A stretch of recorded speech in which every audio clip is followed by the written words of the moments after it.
Oh,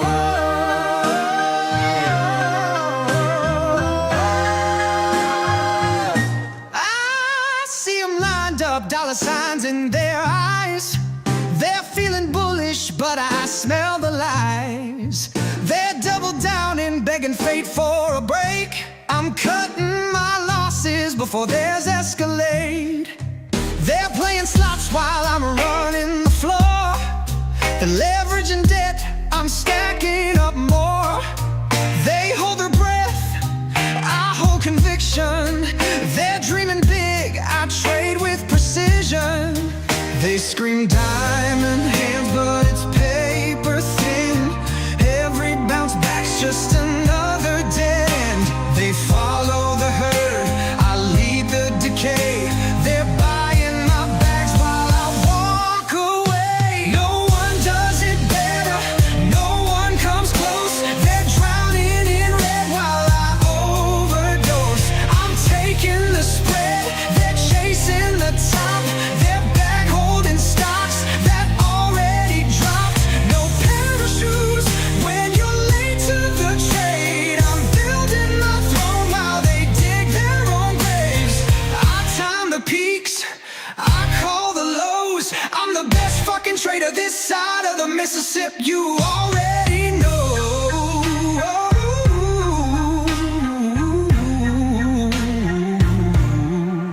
FOMO creeps in, now they're margin maxed.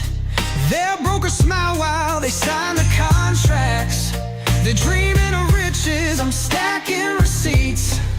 They're taking the bait, I'm cutting the leash. They're reading the charts like it's prophecy. I move in the dark, keep them guessing on me. They pray for a breakout, I profit on pain. They hold for the future, I play for today. They chant to the moon with their hands in the fire. I'm pulling my chips while they bid it up higher. They're worshiping memes, I'm counting my stacks. They're calling it faith, I'm calling it tax. No one does it better, no one comes close. They're drowning in red while I overdose. I'm taking the spread, they're chasing the top. They're back holding stocks that already dropped. No parachutes when you're late to the trade. I'm building my throne while they dig their own graves. I time the peaks, I call the lows. I'm the best fucking trader this side of the Mississippi, you already know.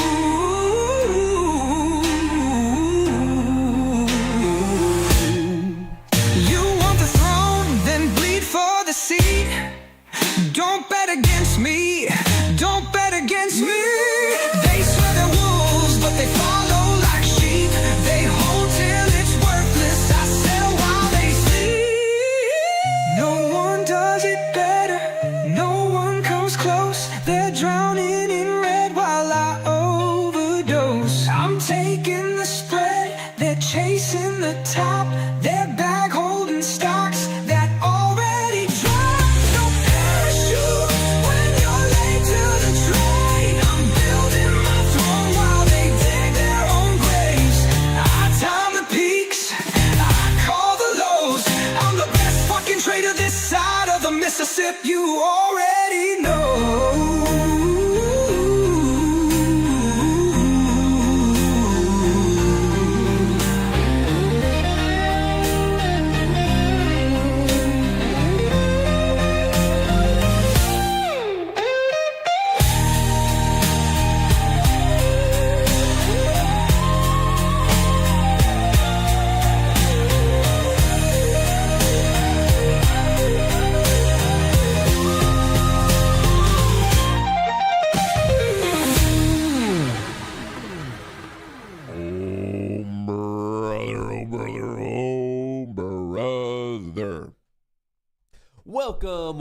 Welcome back to another episode of the Kohrs Show, where I did finally clean up my wall. So quick round of applause to me, obviously, for finally doing what I should have done probably in November and then again in January, and instead it was just getting a little busy. But fun little story about me.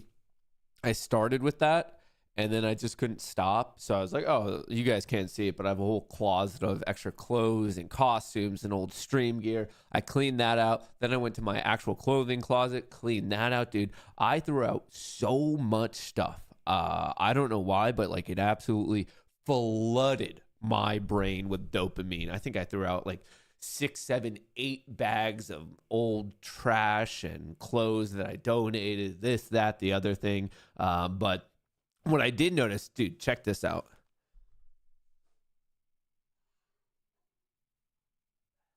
Dude, Ned has been growing little Ned tentacles. Isn't that the craziest thing? Dude, Ned's been popping off. No one's even paid attention to him. But look, these never existed. Ned has like little other Neds coming out of him now all over the place. Wild.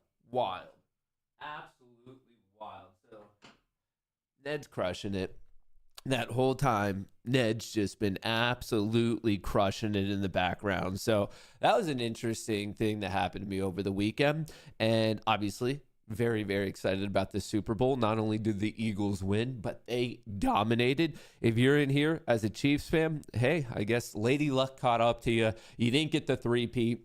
And from the get-go, it was a kind of almost like a no-sweat victory for the Eagles. They didn't just win. They absolutely dominated. So I want to talk about that. If you guys follow the socials, you know I had some interesting bets, and I'm going to do some interesting things with money made off those interesting bets. But I know we're here to degenerately gamble on the new stuff, and the new stuff is really going to be what's going on with the market, the economy, Trump, tariffs. Then we have some individual equities to talk about. Certain ones like Meta still looking phenomenally good, and then other ones such as Tesla are getting their teeth kicked in. So I want to talk. Whoa, and I guess Piper is now also here, ready to hang out for the show. So I guess she might be making a surprise experience. So we have a lot to get into. I appreciate you guys getting up, kind of battling your hangover, your Super Bowl hangover right now. So I'm happy that you are up, crack of dawn with me. Get yourself a cup of coffee right here. I'm so hungover. Hey, you're going to get there. Just get some water, get some coffee, and we're going to make it rock. So I hope that sounds good to you today.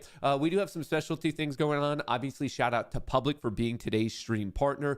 Best place to trade options, pinned to the top of chat, in the description of the video. I'm telling you, check them out. You're going to like it. No matter where you are in your options trading career, you're going to be better off on Public because it's the only brokerage that pays you, the trader, to actually trade options. You're going to get a rebate for every single options contract. Doesn't matter if it's a call, doesn't matter if it's a put, buying, selling. Every single time you trade an options contract, Public is going to make your experience that much better. We also have a specialty Vanquish sim to funded account giveaway today. That's going to be going down at 10:30. So more details on that a little bit later. We got a lot going on this show, and right now the market's already having a nice recovery. Certain things are strong, certain things are weak. We're seeing wildness in the options market, kind of the strangest option structure setup that we've seen in a while. So I want to touch on that. We have to touch on the tariffs. We have a lot to get into. So with that being said, let me just get rocking and rolling right now. Stock futures rise to start the week as traders navigate the latest U.S. tariffs threat. Of course, we're getting into that, but just to show you how pre-market's going right now, the SPY puked all day Friday, had a bit of I guess, temporary recovery, but really it was nothing in the grand scheme of things. We bled off even more into post-market trading on Friday than when the market opened yesterday. It was red, recovered, and since then, just grinding to the upside. Bitcoin is looking good at 98. It was just announced that Strategy, the artist formerly known as MicroStrategy, just bought more, so that's looking pretty good. And then yet, Tesla not having a good run. It's been getting real beat up. It's down another 1% in pre-market trading. This probably has to do with the tariffs because there's newly announced tariffs on steel. And obviously steel is going to be one of the most popular places to use it is going to be in the auto making industry. So more on that, but this is a quick snapshot, if you will. Pre-market trading, we are seeing some strength in the overall market, but some individual equities are showing out a bit of weakness. So I want to get into all that, but first let's talk about the game. It's the big news. The Kansas City Chiefs collapsed, but the cracks were already showing. I agree with all of this. I really believe if you just look at the record this year, it would look like the Chiefs were just absolutely dominant. But for anyone paying attention to it, the almost season record does not really represent what they had going for a while now. Years past, not only was their record good, but when you were watching the games, they were just at a different caliber. They were very, very good. This year, the record was as good, but watching it, you're like, wow, they're just getting as lucky as they possibly can. Like they just eking out a little bit of luck to get a similar record, but just the quality wasn't there. And obviously it caught up to them in the Super Bowl. Folks, if you're new to this show, I'm a PA boy. My wife is a diehard Eagles fan, which made me even more of an Eagles fan. So very happy to see how this all went.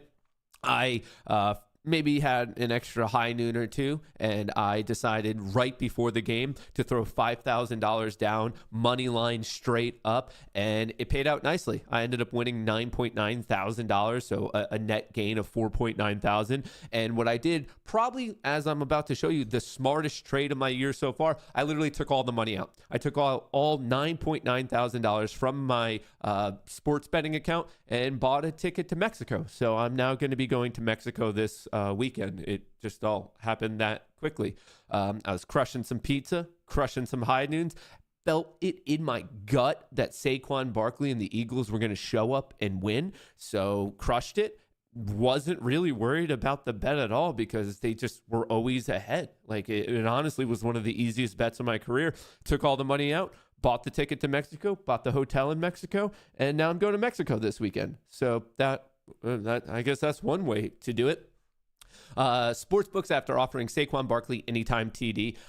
This is really funny because when I was sitting there making the bet, I was so close to parlaying it with either a Saquon Barkley anytime TD or Saquon Barkley over on yards. And everything that played out yesterday, I was like, you know what? Let's just make it simple. Let's not root for little extraneous things. Let's just root for the Eagles to win. No more, no less. And I was so close to parlaying it. And I'm happy I didn't because Saquon, they ended up really containing him well. It was the wide receivers that ended up popping off last night.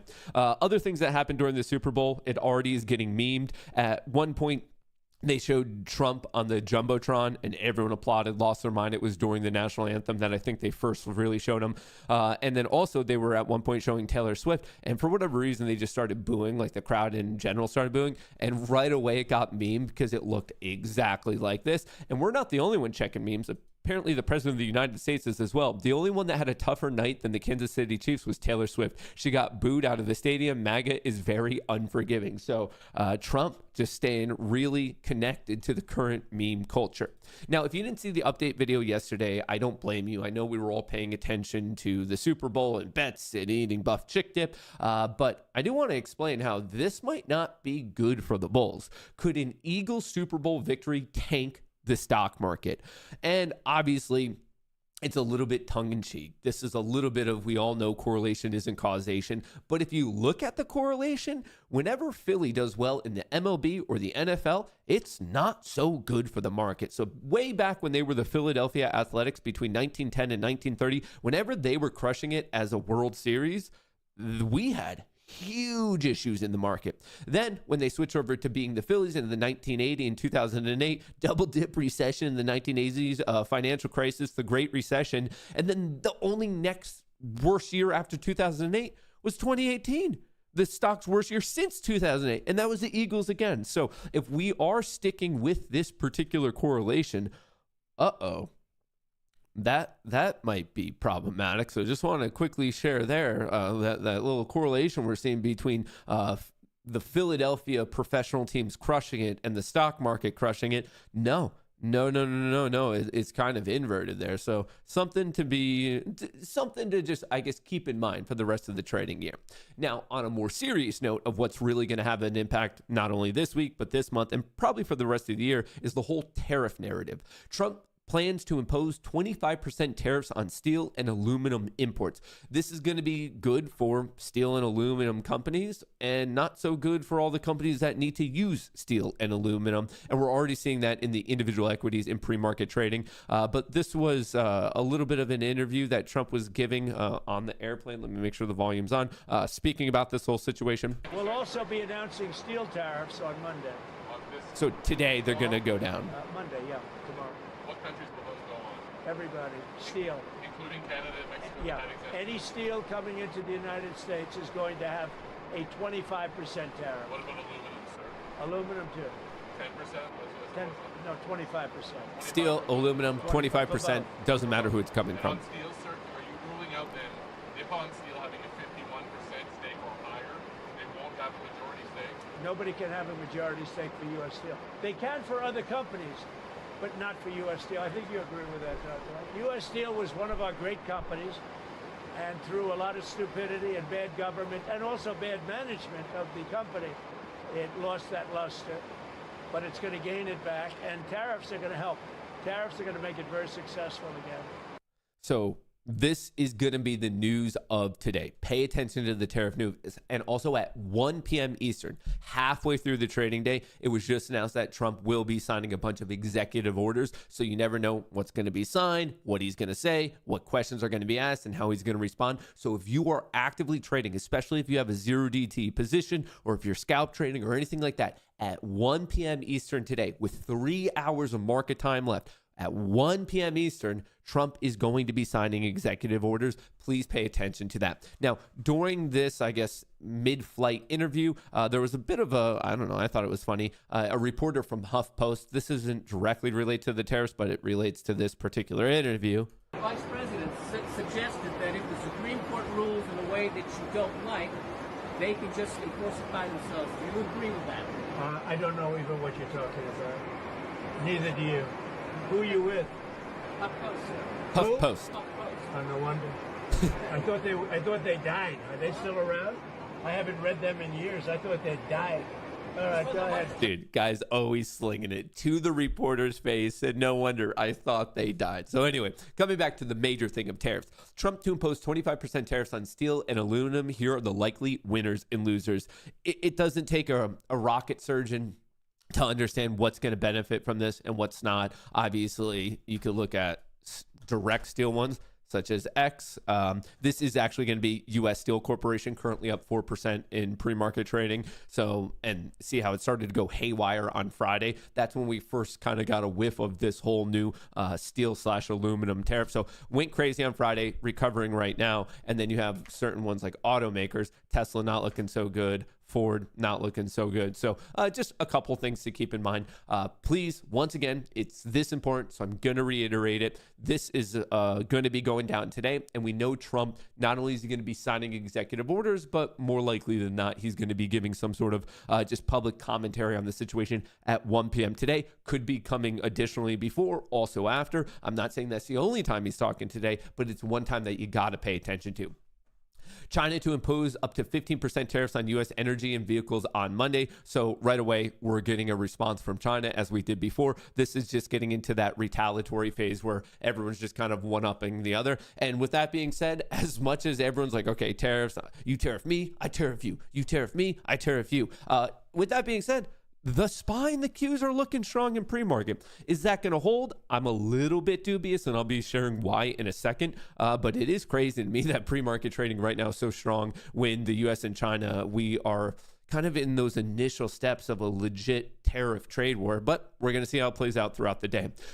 Today, no major macroeconomic events scheduled, but I do want to let you know tomorrow, the chairman of the Fed, Daddy Powell, Fed Chair Powell, will be testifying to the Senate at 10 a.m. Of course, we're going to be streaming that. And then on Wednesday, he's going to be speaking with the House. But on Wednesday, before the market opens, we're going to get the next inflation report, the CPI, and then we have PPI on Thursday, and then retail sales on Friday. So we do have a very breaking news market update, data drop, a heavy week. So please pay attention to all this. And even though it's a little early, a week from now, next Monday, the market will be closed on the 17th in observation of, is the holiday President's Day or is it Washington's birthday?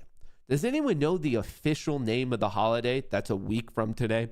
I was always taught it was President's Day. It's President's Day weekend. But if you look at the actual New York Stock Exchange holiday website, it calls it Washington's birthday. Is it one and the same? Like, do we just call the exact same thing two different names? Is it President's Day or is it Washington's birthday? I don't. And if it is Washington's birthday, is it actually his birthday? I don't know which one it is, but all I'm here to tell you is the market is closed a week from today. Next Monday, the market is closed. Next week is a 4-day trading week. So just want to put that out to everyone. We're also in earnings season. We heard from McDonald's early today. We'll be going over that. But later on this week, tomorrow, we have Shopify, Coca-Cola, and BP. We also have Supermicro, Upstart, DoorDash, and Lyft. Later on this week, we have CVS, we have Reddit, we have Robinhood, and then at the end of the week, we have John Deere, Crocs, DraftKings, Coinbase, Twilio, Airbnb, Roku, Wynn, Palo Alto, Moderna. So right here, take a screenshot or go to @eWhispers on X. It's also in the newsletter, so you can always just grab it from that if you want. But do not forget, we're in earnings season. So for any of you who are investing in these individual companies or actively trading these individual companies, you might want to write down when they are actually reporting because, yeah, there's a good chance of a serious move. So coming back to who we heard from this morning, not so good for old Mickey D's. McDonald's posts biggest U.S. sales decline in nearly 5 years as earnings missed estimates. Not so good. McDonald's revenue disappoints as U.S. customers spend less at its restaurants. Is it because people are running into financial issues or are people being a little bit more healthy? Combo of the two, whatever it may be. But the earnings for old Mickey D's were not so good. And this just kind of shows the upside down world we're in, up 2.7%. McDonald's Corporation, once again, up after missing on revenue. And that just shows you when I mean, we get these questions a lot of like, oh, how do you think earnings are going to go? Remember, earnings are one thing, but then there's always the earnings call. And then there's also what Wall Street is going to most focus on. So we've seen many, many, many examples of companies completely destroying, crushing the numbers, doing exactly what they need to, and then going red because of maybe something about future guidance or some partnership or something like that. Vice versa, we've seen companies that have completely messed up. This was not a good earnings for McDonald's, but yet we are up. So right here, it just kind of almost drives me crazy because I still always get the question of how do you think the earnings are going to go? How do you think the earnings are going to go? Folks, it does not matter. It doesn't matter. There's the other things beyond the top and the bottom line that you have to dive into. And this is just a clear example of it. Up almost $8 in pre-market trading, even though it completely fumbled its numbers. So this just shows you that the numbers are of course important, but sometimes, especially in the short term, market participants, whether it's you, me, insurance, hedge funds, high frequency traders, dark pools, whatever it is, there's other things that clearly you have to take into account. So just wanted to share that. Thought it was a good teaching moment. Don't forget to sign up for the newsletter. It's 100% free. Always has been, always will be. You never have to pay for this. Lots of great information. I break down the previous week, set you up for the upcoming week. Here are all the earnings that I told you about. I highlight the ones that I think you're going to care about the most. Then we have all the macroeconomic events. As you can see, nothing scheduled for today. We have some Fed speakers and the other stuff tomorrow, Wednesday, Thursday, Friday. So today's kind of the quiet day of the week, and then it gets a little bit more crazy as we get all the way to the end. With respect to seasonality, today individually is a little bit more of a seasonally neutral day. I mean, the Bulls have won this individual day over the past 27 years, 63% of the time. But when the Bears win, they win with greater size. So that's why the seasonal bias is neutral. That's for today individually. I do want to take a step back and remind you of where we are in the grand scheme of things. If you look at the past 3 decades worth of data, the first 2/3 of February is generally bullish, and then the final third is a bit more bearish. But if you look at more recent data, if you're of the mindset that, I don't want to go that far back in time just because there's regime changes, there's more important stuff to pay attention to, or markets as an all shift. Well, if you look at the last 5 years, yes, we know that this month is historically bearish, but then I want to bring you to the weekly view. 1, 2, 3, 4, 5, 6 in a row. Over the past 5 years on the S&P 500, the next 5 weeks in a row have favored the Bears, favored the Bears, favored the Bears, favored the Bears, favored the Bears. The next 6 weeks, this is clearly the most evident bearish patch of the entire year. Yeah, it gets a little choppy as we get into closer to the summertime, and then there's a bit of choppiness later on in the year, but this is the biggest patch. Once again, I'm looking at the last 5 years worth of data, so I want to bring this to everyone's attention. This particular week is close to kind of zero, but really as we get into the end of February, which we do agree with the larger data set, that final portion of February, not so bueno. Not so bueno at all. Now, if we look at this stuff, is it the end all be all? Is seasonality the only thing we move on? No, because we have inflation reports, we have monetary policy decisions, we have tariff war updates. So each individual year has its own little nuances to the narrative, but this is good to know the generic backdrop. Are you being supported by tailwinds, or are you running into headwinds? So right now, especially for the bull camp, and I know most people are bullish long traders, there are generic headwinds right now. So once again, just to be very specific here, this is not the end all be all. This is not saying, hey, just go mega short. But when we start to put this together with, let's pay attention to the tariff news, let's pay attention to the inflation updates, this is a tool that you definitely should be using and considering. So that's for today. Later this week, a little bit more bullish, a little bit more bullish, a little bit more bearish, a little bit more bullish. I already was looking at the numbers for next week, and next week gets noteworthy in how bearish it is on an individual basis. So please keep that in mind. Now, if you want this type of stuff in real time, for example, Friday, even though it was crazy, I ended up having a pretty good day. So did the overall Discord. Piper did not fire off because it was a really, really weird opening, too much conflicting data. But I ended up thinking, hey, TGIF, why not go for it? So I did a larger spread, a put credit spread right here. I got in at 11.58, got out at 1.15, sold it at 1.20, bought it back at 25 cents. Not a bad trade. I had 12 of them, made $1,140, which would have paid for almost 2 years of the service. And don't forget, you can get into the Goonie Trading Discord for free for an entire month. You get full access to everything. Perfect opportunity for you to kind of like test drive if you like it or not.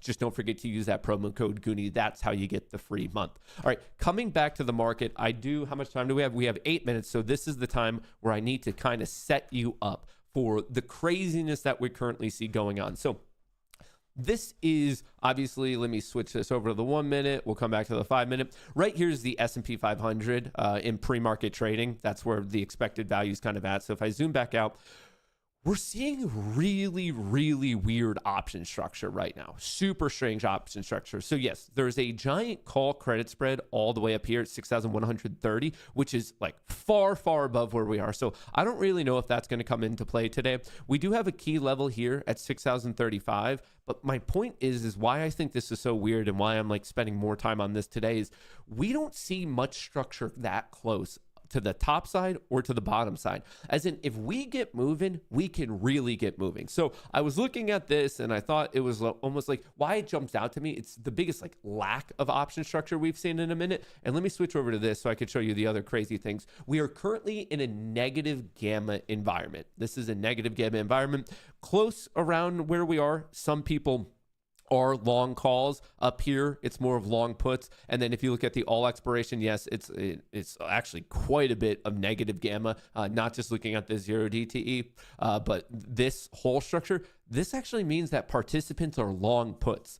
This is when the blue, the delta is to the right, that means that the market makers, the people writing the premium, are actually short a bunch of puts, i.e. the players, you, me, and everyone else are long puts. So a little bit of a difference between the 0 DTE and the all expiration, but that's not what I found the most fascinating. So this is the current open interest, no clear clustering one side or the other. The only thing that jumped out to me is how far away the clusters are. And then if we look at the open interest change from market, like really like just all this pre-market trading, once again, super far away, 6,130, and then we have 5,915. Folks, I'm on the 0 DTE right now. If you look at the volume that was traded overnight, a lot of people targeting 6,000, a lot of people targeting 6,085. That's just where there was a lot of trade action. And then if you want to see the differentials, the buys, and then you take away the sales, so we get an idea if people are net long or net short. Well, here's that giant spread that we saw upside. We got some additional action at 6,000. My point is that this is absurdly messy. It's been weeks since we saw the option structure for an individual day being this messed up. So for one reason or another, not only the fact that we're expecting to hear from tariffs today, and you just never know what's going to be going on with that, because like one random tweet could send the market to the moon. It could also just absolutely crush us. You got to be more careful, but I'm just not seeing the nicest levels to be playing off of today. Of course, we do have some levels, and I want to lay those out for you right now, but just so you understand, we're expected to be opening around 6,059, which is right, the expected opening is right where my cursor is, almost near this resistance. So these are the levels I'm watching out of the gate. 6065, and like I said, we are expected to be opening right below it, so I wouldn't be surprised. Now I'm looking for that to be resistance. I'm watching for the reaction to 6050. We know there's some options playing there, and then the most, in my mind, pivotal level of the day is 6035. If we can hold above 6035, maybe come down to it, quickly get the closing value from yesterday, bounce off of it, okay, that's one story. But in my mind, if we do not hold 6035, my major downside bearish target would be 6,000. Now, if we get there, I do strongly believe it will be holding today. I don't think today's the day we snap an important resistance or an important support. But if it does happen, there's not much support below, as in it could really get going. So I'd be watching 6,000, and if we somehow break that and there's like a random tweet of Trump up in tariffs again, we might be talking like, I'm talking the low 5,900s. There's just not much support below 6,000, but this all comes to this 6,035, and that's a big if. Like, I want to present you the bullish case and the bearish case. Now, on the other side, we are opening up pretty high. We are close to resistance. If that is broken, then I'd be I don't know. I was looking at it and 6085 jumped out to me. It's not showing it the best on this just because of how big some of these other bets are right now. But on some of the other tools that I use, such as GexBot, I would say about 6085 would be my next upside target. You know what? I might as well just mark it out right now so we don't forget about it. But these are the close key levels I could find today. So in my mind, 6035 is going to be the major test of the day. If we even get down there, if that does not hold, I'm looking for a pretty quick puke down to 6,000. Below that, look out below. It could get pretty freaking dangerous. Now, if we stabilize somewhere in this region and go and try to test 6065, I think there's actually a decent shot up to 6085. So these are the key levels I'll personally be paying attention to, but I cannot stress this enough. This is a very ugly market structure right now, a very ugly options market structure. I mean, I was even showing you, like, it was super indecisive. So maybe it ends up just being a straight up like choppy, messy day. But even what we saw, the action overnight, like it just didn't have a nice flow to it. It didn't have a nice follow through or anything like that, which for one reason or another, it just tells me that maybe today is the day to be even more patient than normal. So I just wanted to share that with you. Obviously, I have everything else prepped up. If I see any good opportunities, here's all my accounts. I'm ready to trade. I just want to make sure I have everything on, make sure we are ready for today to rock. But like I said, final opportunity here. If you want to screenshot this, write these levels down, roughly where my cursor is, where we're going to be opening. So we have some downside support pretty close. We have some upside resistance pretty close, which means right out of the gate, probably the best thing to do is just watch this options flow. So that's my plan. Obviously, that's for the overall market. As Tesla in the bottom right here is getting hit. There are individual equities that are probably worthwhile to be watching. So right here in the top left of your screen is the S&P 500. The bottom left is the NASDAQ. So we'll be watching the overall market, the tech sector. I'm watching Tesla because not only has it been getting beaten up, but with the current tariffs that are being announced on steel and aluminum, that would be a negative. That's a bearish catalyst for Tesla. So I'll be watching that. And if you looked at the overall daily chart, it's just, this is like a legit breakdown on old Tesla right here. So I just wanted to call out my closest support level is 345.45. So I am watching that. I'll actually be setting an alert there. And if 45 doesn't hold, then I'm watching 25. So my two downside targets on Tesla as more of a swing play. And I am already swinging this in the bearish direction. In the short term, I still really like Tesla in the long term as an investment, but I'm watching 45 and I'm watching 25. And a potential reversal would be if it gets back about above 75, something like that. So Tesla, I find to be interesting. Palantir, absurdly strong right now. Meta, absurdly strong right now. Nvidia, trying to recover. Giant upside gap hold to 141. RUM, I have some stuff on that. We'll cover it in a bit. Broadcom, trying to hold. So there's a lot of choppiness and confusion right now, but then there's a couple that are like having a nice clear trend, which is why Tesla is one of my main watches at the moment. And on that note, dingity ding ding ding, the world's largest casino is now open. Best of luck to all, play responsibly, and if not, have fun. All right, please feel free to comment away. What would you like to see on the screen right now? So we have the SPY and the Qs, but what do you want on these panels over here? We have Palantir, we have Tesla. I figured Tesla would be an interesting watch just because it seems to be bucking the trend. We have Broadcom up 1.6%. We have Microsoft up 0.8%. What are some interesting movers? Interesting movers. You have Coin that's up 2.8. That reports after the market closes on Thursday. MSTR, DJT is slightly down. ASML is up 1.5. There's actually quite a bit of green. We have Solana up 3%. Trump Coin's down to 16. We have Texas Roadhouse at 176. Bonds are doing some crazy stuff. They're at 89. Oil's at 72. Gold's near its all-time high, trading at almost 3,000, 2,929. That's crazy. We have the yield curve going a bit higher. Palantir, Meta. All right, I mean, I'll happily switch between all this stuff. Palantir's taking a hit right now, unfortunately. Tesla's not looking so good. The SPY and the Q's puked in minute 1, minute 2, trying to already recover. Let me show you these key levels. All right, so like I said, we have some resistance, caught itself at 50. We know 35 is going to be a key level. And then we also have the closing value around 6,025. So this is what I'm watching out of the gate. But first, I just need to see the options flow. I'm not going to be doing anything this early. I'm just going to be kind of waiting. And I am happy. I swung a decent amount of Tesla puts. So those should be looking pretty good right about now. They are looking very good. But I also had SPY and Q puts, which are not looking good. So got to figure that out. But yeah, Tesla put position, not so bad. Not so bad. Here, I'll just show you this. This is a trade that I got into on Friday. Once again, if you want this stuff in real time, that's exactly what the Discord is for. But up a nice 20%. About $2,000 on this Tesla position. Obviously, when I do my options trading, I do it all via public. And the reason I do it via public is because it's simply the best place to do it, which is why I've been partnered up with them for so long. Folks, if you're an option trader or if you're aspiring to be an option trader, I'm telling you, get on public. It is the best brokerage to trade. Why? Because you get rebates. There is no other brokerage on this planet that when you trade options, you get paid to trade options. Every single contract, whether you're buying or selling a call, you're getting rebates. Buying or selling a put, doesn't matter. You're getting paid a rebate. Obviously, beyond that, they have stock trading. They don't engage in payment for order flow. They have crypto trading. They even have bond trading. A lot of brokerages don't offer that. They just rolled out retirement accounts. Folks, this is the place to be. If you're a trader, I'm telling you, this is the place to be. So if you want to start at a higher tier of these rebates, because there's certain tiers to it. If you want to start at a higher one, just use the link that's pinned to the top of chat in the description of the video.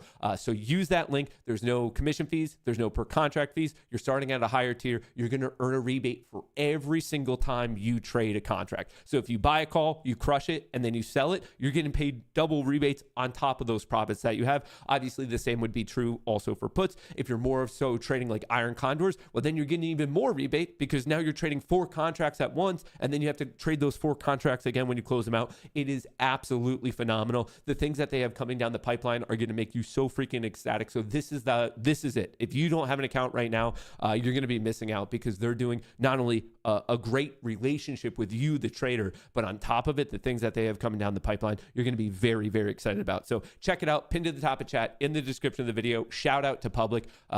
Best place to trade options, in my humble opinion. It truly, truly is. All right, what do we have going on? I'm seeing a little bit of things get hit this morning. Remember, we have support at 6,050. I'll go to the 1 minute so you can see this. So we kind of just popped up at market open. We're coming down, key level. Not really the most decisive at the moment. Let's do a quick sanity check. The 5 minute was bullish. It's breaking down. The 10 minute was bullish. It's now testing. The 30 minute was bullish. It's now testing. Looking at the NASDAQ, 5 minute testing, 10 minutes still bullish, 30 minutes still bullish. So on a relative basis, it seems like there is more weakness in the S&P 500 than in the NASDAQ. But once again, we are only 4 minutes into the day. Calm, cool, collected. Let's get a better idea of what the options flow took a big hit there at 932. And then we saw a big pop on the S&P 500. All right. As we're expecting today, I think is going to be a choppy, messy day. I think the major thing I've personally learned over the past couple of weeks is that in this exact market environment, the Mag 7 is actually showing a little bit of strength. This is interesting. So the NASDAQ got hit, Mag 7's climbing, and the S&P 500 just doesn't know what to do. This is the definition of being indecisive. The market has no idea what's going on right now.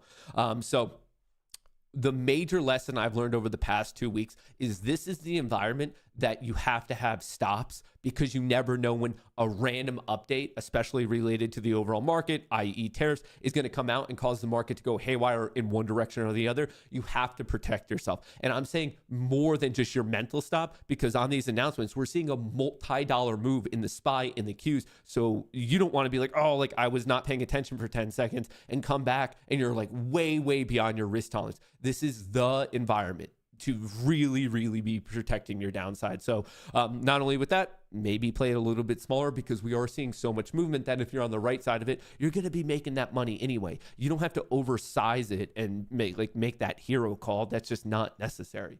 Not necessary at all. Yeah, but they require margin for options trading. Yeah, that's a margins account. How do you put a stop loss on public? You just put a stop. It's it's just right in there, and they're like a little order hub thing.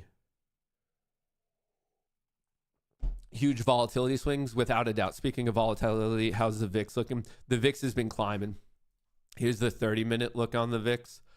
So we had a huge pop at the start of February. That's right, with like DeepSeek and that craziness. Then we had another pop the next week. This had to do to tariffs, and vol has been dying, but now it's showing a little bit of life in it. So could get exciting, or like it could just get more wild every single dollar this goes up. So worthwhile to pay attention to that. SPY is getting hit. Qs are holding a little bit stronger. Huge mismatch on the day. The Nasdaq weird Mag 7 was climbing, flattened out. The S&P 500 is just getting hit.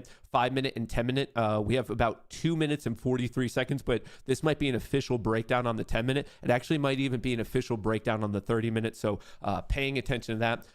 But the Nasdaq is holding. So on a relative basis, we're seeing the pre-market into the market open action right now. We're seeing the Nasdaq hold a bit better, but is this just too much? Because right now the SPY is really getting hit. Tesla's puking. I already called that out. I showed you my position on it. This was a trade called out to the Discord. I said my first target is 345. My reach target is 325. So I'm watching this. I'm setting up the alert. I'm watching, oops, did not mean to do that. And I'm going to set an alert here, just because if we start hitting those levels, I should be mindful and maybe start taking my profits at certain points. So anyway, watching 345, watching 325, and there's no rocket science reasoning for this. It's literally just downside gap fills. It's the downside gap fill to Friday, November the 29th. It is the downside gap fill to Friday, November 15th. That's a gap. That's a gap. I'm playing both gaps. And right now, it seems to be working out pretty well for me, because Tesla is clearly taking a hit. NVIDIA is up and ripping. So this is why tech's holding, because we have some semiconductor plays doing really, really, really well. The SPY, it's still up 0.4%. The Qs are up 0.9%. So actually, this gap up on the Qs are impressive. And it's no surprise. I mean, NVIDIA is just ripping right now. It's absolutely ripping. Microsoft, the second biggest company, not doing a whole heck of a lot. Apple, the biggest company, not like they're up both 0.8%, but they're not moving much intraday.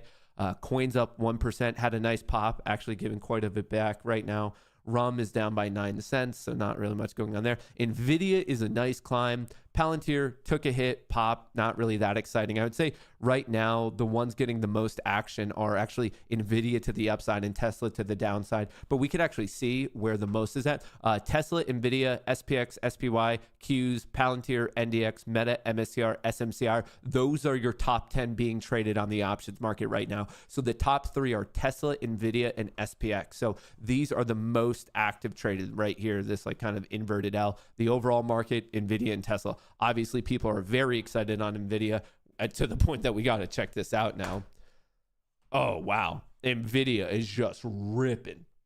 NVIDIA, it not only is price going up, but the options market is loving it. People are YOLOing into longer dated calls like no other. And then let's see if Tesla is the exact opposite. Tesla is literally the exact opposite, where people are, what are they doing? Are they selling calls or are they buying puts? A little bit of both, but it's more call selling. So on NVIDIA, you have a bunch of call buying. On Tesla, you have a bunch of call selling.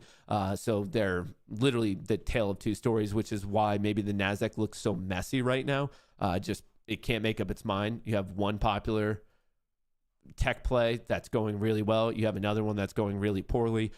So I guess what I'd be looking at here is be careful, because NVIDIA is seemingly the thing keeping like the Qs looking somewhat good. If NVIDIA starts to go, look at the SPY is already trying to go to the downside. Look at that flow. It's getting smashed. Be careful. Be careful. Let me switch this up. I haven't done my trades yet. I kind of wanted to see how we are looking today. How are we looking today? 44. Where's 44? 44 is this breakdown. We're above VWAP, but if we play this breakdown from 44, that's a nice 30-point play if we do puke all the way to VWAP. So something to consider, something to throw out there. The Qs are barely holding on. If NVIDIA is strong and keeps the semiconductor sector going, I mean, even Broadcom, that's looking good. But NVIDIA is the clear strong one today. And then we have Tesla, that's clearly the weak one. The SPY is getting hit. The Qs are trying to hold on. The SPY is just getting walked down right now. Walked down, not holding that support at 50. My next target would be 35, which is 10 points away, which is another $1 to the downside on the SPY. That's the next major support I see, according to not only the options flow right here, which, Mag 7's getting hit, but also just the current setup, the current structure. Let me go to the 5-minute and we'll zoom in on this. Hedge wall at 45, spot gamma implied one-day lows all the way down there. Okay, cool. Man, how is tech holding right now? Well, I know how it's holding. It's because of this, but look at Mag 7 just took a big hit. The Nasdaq took a hit, but it's trying to recover. The S&P 500 also took a hit, trying to recover. So maybe a bit of a higher low right here. Obviously, things were extremely bad at 938. And even though price went lower, we have a bit of divergence because the options market didn't agree. Even though price went lower, options market bottomed. And now we're seeing a little bit more of enthusiasm. Mag 7 may be the similar situation, but who knows? This might be a little bit of a dead cat bounce. But what I can tell you is that the Mag 7, which is the combination of Apple, Amazon, Google, Meta, Microsoft, NVIDIA, and Tesla, all just vomited together, even though price is going up. So that's a really strange disconnect, because I see the Qs pushing, but I see the SPY dying. And now we're popping. Pay attention, because that literally, I mean, the way I'm doing this right now is I have all my favorite news sources open, because like at any moment, we could see a 10-second movement, like truly just 10 seconds, and the market moves like crazy, absolutely nuts. And it could just come from a tweet or an update. It could come from Trump directly. It could come from the White House press secretary. It could come from a spokesman. Like this, we're kind of on thin ice. It feels like we're just awkwardly on thin ice. So with that being said, my biggest tip, and this is just how I personally approach it, obviously you should do what is best for you. Instead of having just mental stops, I have actual stops on the chart, because I just don't want to get caught up. And I'd rather take whatever, some form of a haircut, a paper cut, and move on with my life, rather than just get blown out of my position and be caught holding the bags. But the SPY is just being so systematically walked down. The closing value is all the way down here at 60, basically 26. We're trading at 47. So if we do get this green to red test, that would be not only 20 points in SPX, that's $2 down in the SPY. That would bring us down to 601. So just to give you kind of a relative basis of how big these numbers can be and what that actually means. But the SPY is holding green. The Qs are holding green, looking way better. Bitcoin at 97.5 thousand. Tesla's getting hit. I see a lot of this other stuff is actually nicely in the green. Here's the options flow on the Mag 7. Puked until about 942. Now we're seeing a nice follow through. The Nasdaq kind of puking till about 938. Now we're seeing a bit of bullishness. The S&P 500 puked until about 938, and then from there we're seeing a bit of a follow through. The 5-minute is still bearish. The 10-minute's bearish. The 30-minute will actually close bearish in the next 15 minutes. So I'm watching that. But what's so wildly different is look how strong tech is. And like, this is why I find this to be so fascinating, is the individual companies that are the most weighted in the SPY and in the Nasdaq are the same as in they should be pretty freaking correlated. And yet right now you have the SPY breaking down and you have the NASDAQ actually breaking out, like two completely different stories. So with that, it means just wait. I don't think that there's really a mathematical reason or even just like a basic trader reason to try to pick who's right and wrong. Either the SPY's right and the Qs are about to puke, or the Qs are right and the SPY's about to bounce. But to know who's right and who's wrong, you have to kind of just wait for some other form of confirmation, such as options flow. But even options flow doesn't know what's going on. So the Mag 7 puke, try to bounce, appears to be puking. The NASDAQ's popping. The SPY did puke, but now that's popping. We're just being fed a completely mixed story right now. And when you're not confident, when you don't have those various things aligning for you, it literally just means sit back and do nothing. It means just chill. You don't need to rush it. And if you don't see your opportunity on the day, it's all right. I know that we're all there and like wanting to do degenerate trades every single day. You don't have to. You don't have to. Do you have rules for entering trade in pre-market? Yeah, I have one rule. Don't do it. A one really, really simple, basic rule for my personal trading when it comes to the pre-market session. Don't. Isn't that Kamala Harris's thing when they asked her about Iran or Iraq or something like that? They're like, what was the news? And they're like, just don't. It was delivered in a weird way, but that's my rule for pre-market trading.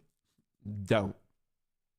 All right, let's see if this is a little bit of a dead cat bounce, but the Qs, I mean, that's just higher highs and higher lows. Yeah, we have this trend line. I'm obviously going to be watching that, but we'll see. Long puts and watching. I don't know your time frame. Like if you're talking about 0 DTEs, I think you're a little bit early because it's still just indecisive. Mag 7's getting hit again. NASDAQ's now getting hit. Now the SPY is getting hit. Let's see if price can hold. Obviously, I'm very, let's go to the 300 tick because we might be able to see this trend line a little bit better. I'm watching for this potential trend line breakdown in the NASDAQ. That trend line.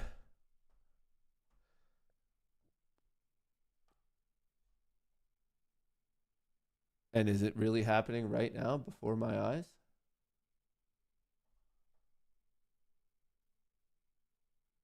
All right, let's do a sanity check. Nvidia's still going. Tesla's getting hit. Mag 7's dumping hard. NASDAQ's dumping. SPY's dumping. I could take a shot here, but what if this is just a higher low?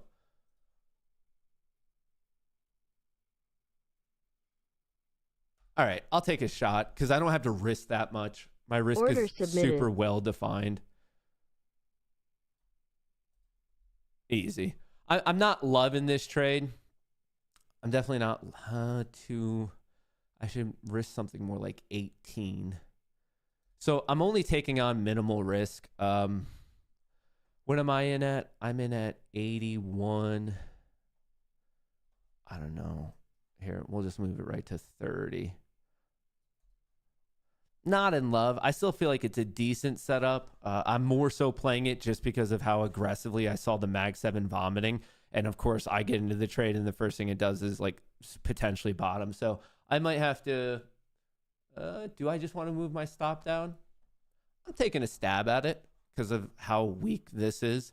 And I'm seeing the trend line be tested. My risk is this recent high. Might get lucky and just play the puke. I see Tesla going. I see NVIDIA. If NVIDIA does turn, then I'll be golden. But right now, NVIDIA is the thing keeping this stuff alive. But look at that. The Mag 7 just puked. The NASDAQ seemed to peak, but maybe we're bottoming here. Price is pretty indecisive.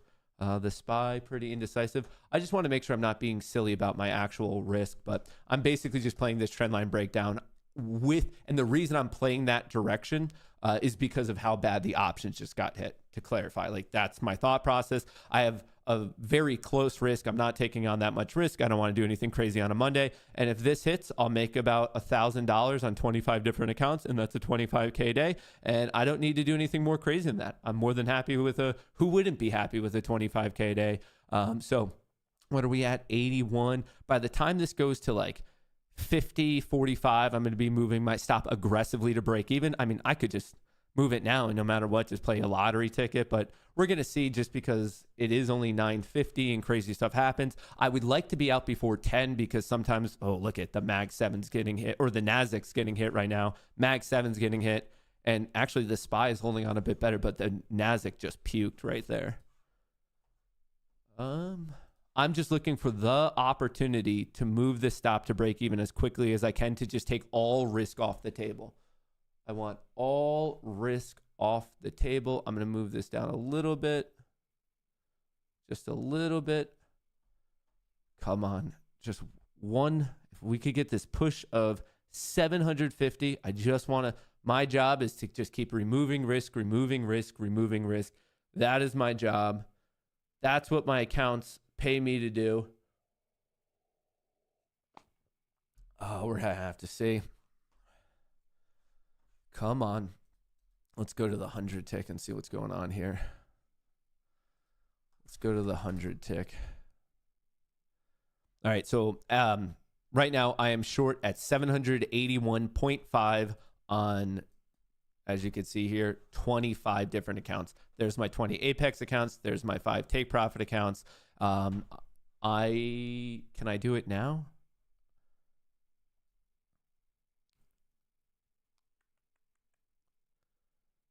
You can tell that I'm like really thinking about it.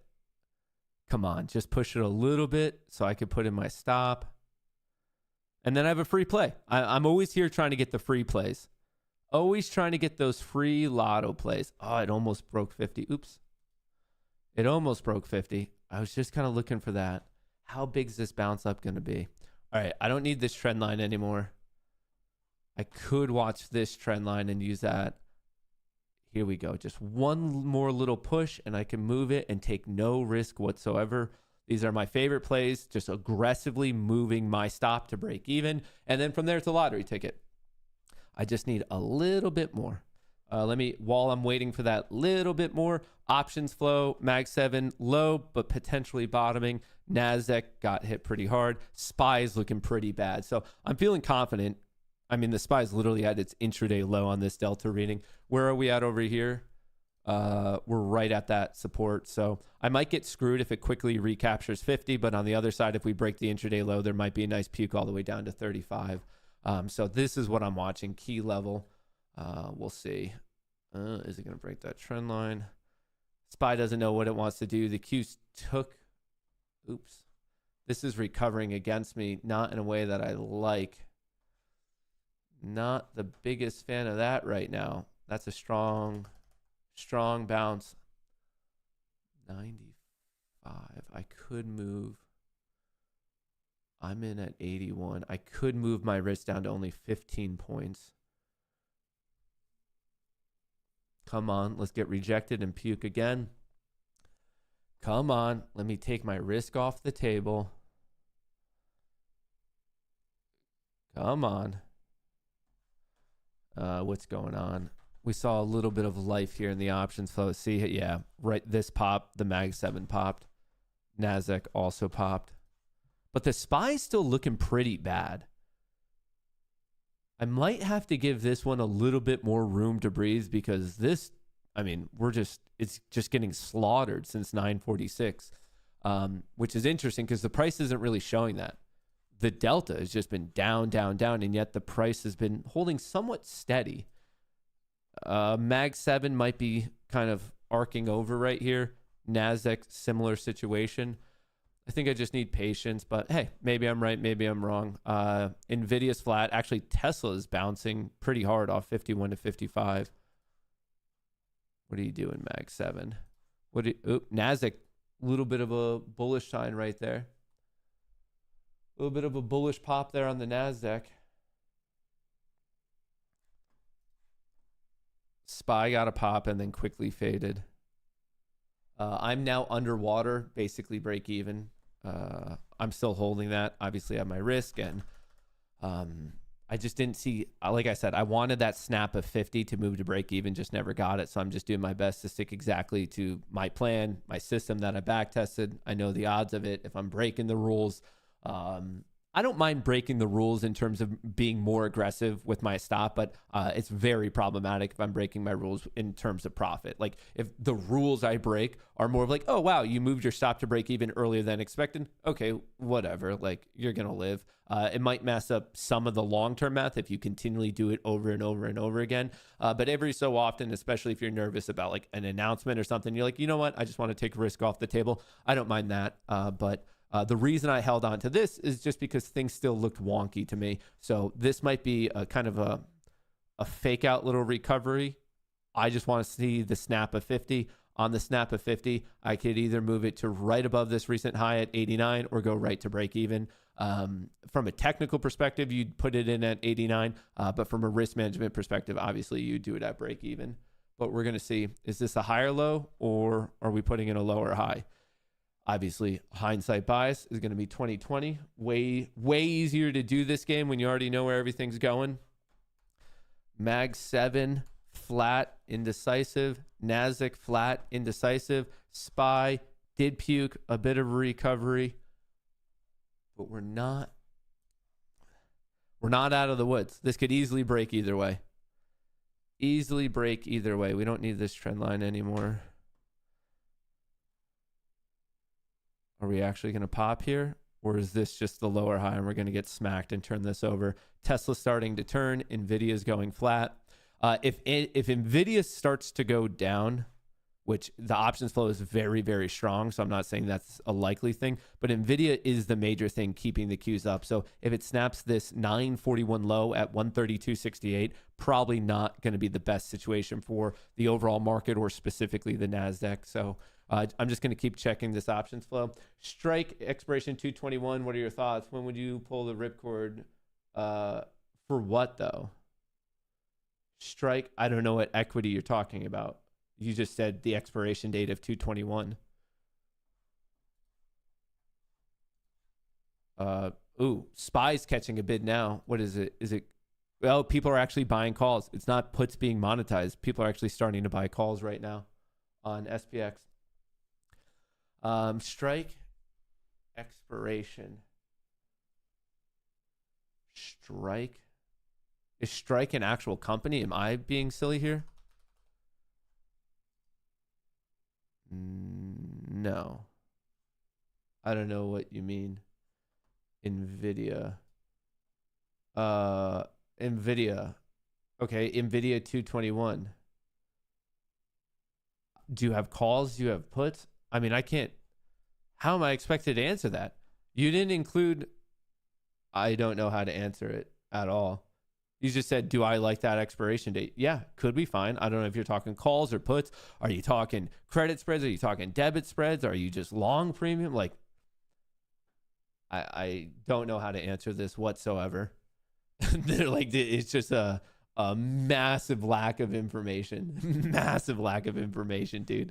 All right, little bit of a pop on the Mag 7 from 9:51 till about 9:58. This might be the old 10 a.m. reversal. Definitely watching that. Just which way are we going to be reversing? Right here, same thing, popping up until right the turn of the hour. Right at the turn of the hour. Is this the old 10 a.m. dump? Is this the old 10 a.m. dump? I'm almost back to break even. All right, let's see if there's anyone scheduling any big trades right at 10 a.m. I wonder if there's going to be a little bit of a burst of craziness. To the best of my knowledge, there's no scheduled big data drops at 10 a.m. It's not like we're looking for some like ISM like prices or consumer confidence like that. So I don't believe that there's anything at 10 a.m. But let's just be careful. SPY's looking a little suspect right here. Not only is price stalling out, but options are starting to go down. NASDAQ is going flat, not really bullish or bearish. The Mag 7 actually is a nice trend to the upside ever since 9:51, the past 10 minutes going up. But does it have enthusiasm? Does it not have enthusiasm? We're seeing potential recovery, double bottom on the SPY, kind of a double bottom on the Qs. Qs are definitely a little bit stronger. 5-minute and 5 minutes bearish on the SPY. The 30 minutes saved itself from an actual breakdown, but we're kind of right at that test level. Same thing with the 10 minute. It's just testing. Now, if you look at the NASDAQ, that's actually bullish, bullish, bullish, bullish. So two different stories. I have $730 calls for NVIDIA, 221. You have 7 to 21 on NVIDIA. Oh, I mean, I think the trend's still to the upside. I wouldn't get out unless the trend's breaking down. You have higher highs, you have higher lows. It's that simple.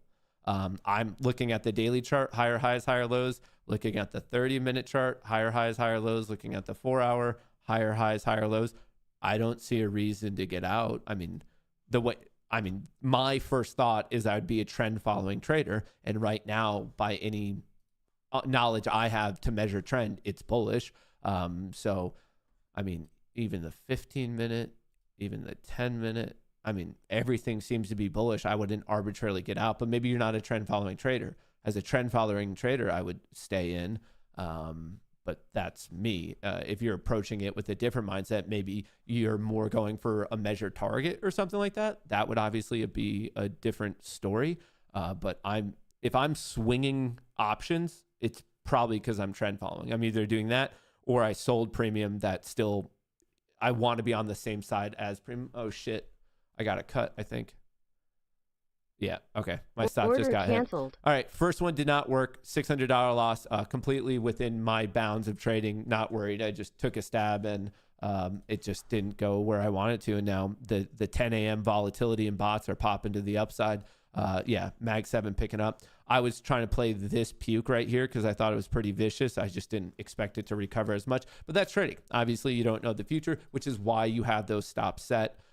Exactly why I had those stops set. So very recoverable for me. I don't know why it still thinks I'm in a trade when I'm not. Yeah, I don't know why this data does this sometimes. Disconnect, reconnect.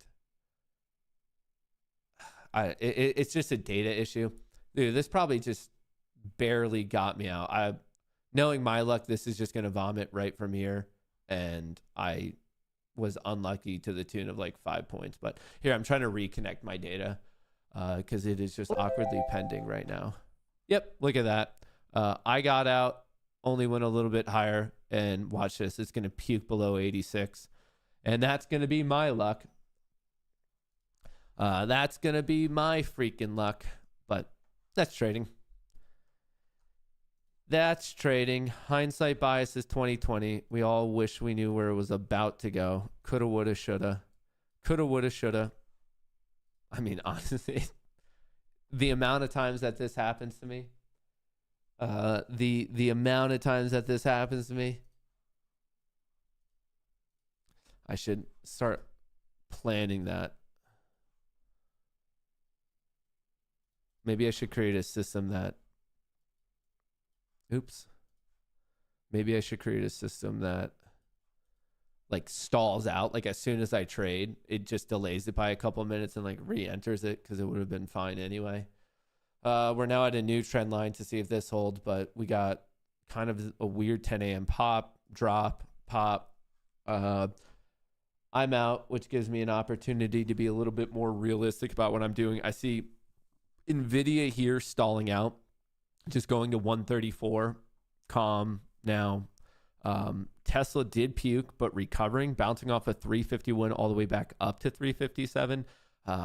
This can move whenever. If we just get some like tariff steel news, that could be bad, or it could be really good if they're like, actually, you know what, we're not doing it, and we already came to a resolution. It's really, really hard to predict in the short term, like the next day or two of what's going on, because the news in itself is just so incredibly volatile that you just don't know. You just don't know. All right, here we go. I want to see either the Q's push a new intraday high, which the SPY is actually very close to an intraday high. How's that flow? Yeah, S&P 500. Weird, because we had a huge pop from 938 all the way up to 946. Then we came all the way back down, put in a higher low. That was looking pretty weak, and we recovered. Since then, we've clearly just stalled out. Oh, never mind. Literally in real time, someone's just popping. What is going on there? Huge amount of calls being purchased. All right. I guess we are potentially going to 6065 now. That's about 5 points away. Someone's aggressively buying calls. I mean, look at that. It just like aggressively buying calls. The NASDAQ trying to climb up ever since 951. Not the most enthusiastically, but obviously trending up. Same thing with the Mag 7. Got hit pretty hard. This is where I was short. I was playing that. It just, there was no follow through. We ended up bottoming pretty quickly. Oh, someone's going aggressive right now. Look at that. Someone is picking up one of these individual tech names. Huge volume. Massive volume spike. Who is it? Is it Apple? No. Is it NVIDIA? Yes. Lots of aggression right there on longer dated calls on NVIDIA. Some for this Friday. But more so for longer duration. Someone aggressively getting calls on NVIDIA, NVDA right there. Huge pop in the delta, and price unimpacted. That's crazy. Literally the price did not budge. And obviously the spies and the Qs liked it. They were reading it, but the individual NVIDIA didn't really see anything coming across there. That's crazy. Look at this. This is remember before when I said either the SPY has to bounce or the Qs have to fall? Looks like the SPY chose to bounce. 5 minute, 10 minute, 30 minute now bullish. 5 minute, 10 minute, 30 minute bullish. So price action is back in the bullish territory. Options flow was bearish up until about 950. And that's when things started to turn. So we're going to see if this can hold though. NVIDIA. My fear is just that the 0DT calls get crushed if people start taking their profits on NVIDIA. If a lot of profit taking starts to occur on NVIDIA and it drops below 132, that might not be the best setup. But as of right now, a snapshot of what's going on in real time, since 950, the bulls have been in control. Tesla recovered by $6. NVIDIA not doing much right now. Broadcom, semiconductor industry is looking good because you have NVIDIA up, you have Broadcom up. Amazon, nice push, same thing. Everything seemed to bottom at 950. Even Microsoft picked up at 955. How's Apple? Netflix popping. Apple bouncing a little bit later. Coin, MSTR, DJT, ASML, another semi. Qualcomm looking fine. Even Google's going now. Google's just been getting its like teeth kicked in, but even at 957. So somewhere between 950 and 10 is when the bulls like really started to show up. And this is why I'm absurdly happy that I have the stop in that I do, because I would be way, way worse off right now. Way, way worse off. And that's why you have a stop, because you never know when sometimes you're on the wrong side of a runaway train. I get it. I've been there. We've all like done that thing. We're like, no, I'm just going to give it a little bit more. And then you give it a little bit more and it keeps going against you. And you're like, no, I'm just going to give it a little bit more. And it just keeps going and grinding and grinding and grinding. No, you can't get into that mindset. And so easy to fall into it. I mean, folks, I mean, it's happened to me a gazillion different times. So I've been there. I understand it. But that's exactly why you need to truly respect your risk as much as you can, because sometimes you get into situations like this where I got out on this push and the degree, where did I get out? I got out at 14. I would be 40 points worse off. I'd be $800 worse off right now. That's why. There's always a non-zero chance that when you're wrong, not only being a little bit wrong, that it could go horrifically awry. And if this just keeps trending, not only am I losing, but then it also stops me from potentially getting on the right side of the trend. So there's so many things to consider with it. And then I think that's a good mindset to have for trading in general. But then in this particular environment where at any minute, we could just be getting a random tweet that sends the market to the moon or completely craters it. So you got to be careful there as well. We're running up right up to my first resistance level. No surprise we're getting smacked there. It is legitimate options market structure resistance. Now, if we break above and hold above, I think there's another 20-point run in here, which would bring the SPY to about 606 and some change roughly, but don't be surprised. I mean, I wouldn't be going long at this moment just because going long at resistance, it's a dangerous game because you don't know if you're going to get smacked at resistance. If anything, if I were to go long into this, I'd want a little bit of a hit, a little bit of a base, and then the follow through. So I'd rather get in right here where the second arrow is going to the third arrow, because that means I'm as close to my risk as possible on the recent low. And then I'm just looking for this to actually follow through. And then if I'm wrong, okay, whatever. Like you take a haircut.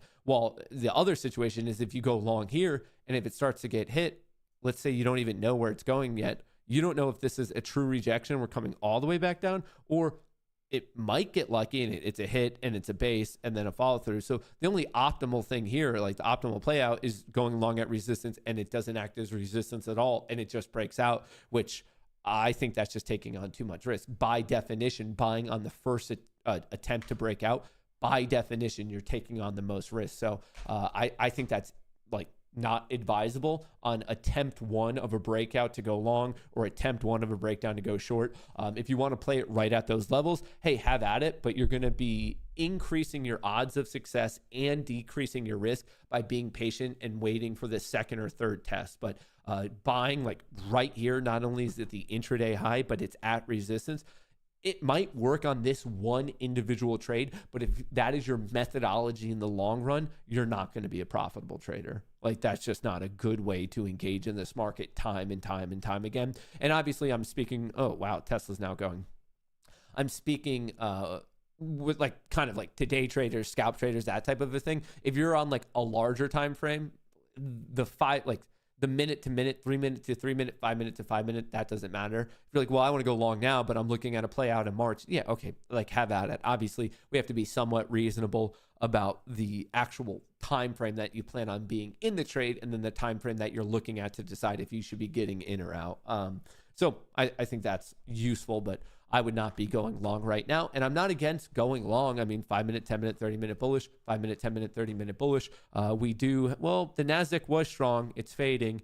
The Mag 7 is just straight up strong. But now this is getting weird.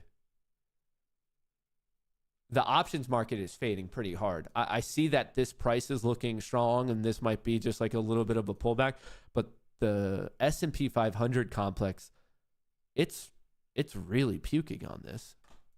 The NASDAQ, not puking as much, but definitely taking a bit of a hit. Mag 7 is still showing considerable strength, and it's been showing strength. Someone aggressively got into NVIDIA here at 10:05, which even that aggressively got in at 10:05, but NVIDIA hasn't seen that follow through. So that's interesting. That's a very roundabout way of saying, dude, just chill. You don't need to be rushing anything today. You do not need to be rushing anything today. We might be getting another test here of the 6065 resistance that we called out before the market even opened. Let's see if we're just getting this pullback, a higher low, and we break and rip and set up a test all the way up here at 6085. Maybe that happens, but this was my first. I'm in terms of confidence levels. The first targets, I'm always much more confident about the second, and I'm much more confident about the second than the third. And obviously, your confidence drops and drops and drops as you're talking about farther out targets. So this was my first upside target, and you can see we perfectly hit it. And then if we get above and hold above, then I'm looking for the push up to 6085. Now, if we get rejected here and we're just running into a wall, and then I see, now options are picking up again. Interesting. Market does seemingly not know what it wants to do today. But on the other side, if we just like can't get above this and we're getting rejected in option sell off, then I'd be looking for another retest of 6050. That's how I'd play it. Always had like kind of that if then statement. If this happens, then this is what I'm looking for. But right here in real time, you're seeing an example of why you don't buy at resistance. It's just not worth it. It's poor trading. And yes, you're going to have some examples that show you make money, but you're not going to survive in the long run. Not at all. You're actually going to get very hurt in the long run if you keep trading in that manner. It's not a continually profitable way. Wow. The SPY is kind of getting smoked right here. All right, I'm zooming in a little bit just so we can see what's going on.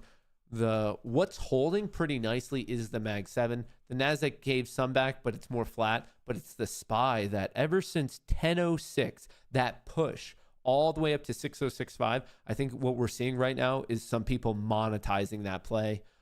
Interesting. Yeah, it's been dipping ever since literally since we tapped that right here at 10:06. Since then, the options have just been fading down. You don't want to be the person going long when the options are dropping. You want to trade not only with price direction, as in the EMAs, the SMAs, whatever, just basic price trend, but you want that trend to also agree with options. Or if you're not, that's when I always say, oh, like things are mismatched right now. And that you're just then betting on luck rather than like a good trade. And that's what I'm trying to decide here of what in the world is going on. We've really just stalled out. The NASDAQ almost took a hit, was quickly bought back up. The Mag 7, then we have the SPY. I get that price looks very similar, but the Qs are actually stronger than the SPY according to the underlying data. The underlying data set here. We're nicely above VWAP. Bullish, bullish, bullish, man. The S&P 500 kind of saved itself from disaster. We almost had a legit breakdown on the 30-minute. The NASDAQ was never really close to the NASDAQ. Everything that I'm flipping through on a relative basis, the NASDAQ is stronger than the SPY. And we're even seeing that reflected in the gain on the day. The Qs are up almost double what the SPY is up, 1.2% versus 0.6. Now, is this going to hold forever? I don't know. It's kind of a confusing day because if you look at the SPY on the daily here, we had a giant bearish engulfing candle on Friday, and right now we're just in it. So on this particular time frame, not only have we not broken this bar, but we haven't broken last week's high or low. Like from a daily trend, a daily chart, this is just a non-trend day. It's an indecisive day. The Qs, as I alluded to, a little bit stronger, but still a giant bearish engulfing candle on Friday. And I am so incredibly surprised that the market is reacting in a bullish manner to this recent round of tariff stuff, because the last time we got tariff news, the market had a huge gap down. And now we're getting more tariff news and the market is actually fighting its way back up, gaining 1%. That's just, we live in crazy land, folks. Well, welcome all aboard the train to crazy land. Mag 7, strong push, giving a little bit of it back right now. Price action's pretty flat. NASDAQ options and price very flat. SPY just kind of trending down. You can't do anything here. This is absurdly indecisive. You cannot be making moves right now because, yeah, you can't be going, oops, I have the wrong screen up. My apologies. You can't be going long at resistance, especially when options don't agree. So right now, we just had a nice recovery and everything just stalled out. We just have to wait now at this point. I don't know what the next traders are going to do, and neither do you. The next batch of traders, are they going to be aggressively bullish or bearish? Is it going to be whipsaw? All I can tell you is not only is price just choppy and sideways, but Mag 7's a bit more bullish. NASDAQ actually faded a little bit right there. That's strange. So Mag 7 has been climbing up. NASDAQ, nothing. SPY sold off and now not doing anything. It's just, this is what you're seeing right here, especially since 10:08, 10:10. This is the definition of sideways chop. How could you confidently be trading in sideways chop? I mean, you might get lucky and it might just arbitrarily break your way. That's totally possible. But how would you survive as a trader if you're always just betting on like, oh, like maybe I'll get luck to like go my way? So patience. One of these times we're going to look over and there's going to be some like actual trend development. Maybe like this, we're going to see SPY puke or something like that. Maybe the NASDAQ pukes, maybe this Mag 7 pukes, or maybe they start to rocket even more. Maybe we break out of this sideways like grind range. See how NVIDIA is like grind, but now it's like showing some strength. Okay, maybe if that's also associated with positive options low, maybe that's the opportunity to take, and then you could just risk the recent low. You don't have to take the risk of like the intraday low. You could just take whatever that recent low is. So right now, one of the major, probably the most important skill to develop as a successful trader, if we had to like stack rank them, is truly just, are you disciplined? Are you patient? You have to have the discipline and the patience to not do anything, the discipline and the patience to not like trade. You have to just be able to sit there and do nothing and nothing and nothing. The next trader will buy a call or put, not financial advice. High odds of those things happening. A call, they might be selling a call or put. Maybe they're more of a short premium trader. GME had a nice pop this morning. I don't really think there's proper words to explain how much I don't care about GME.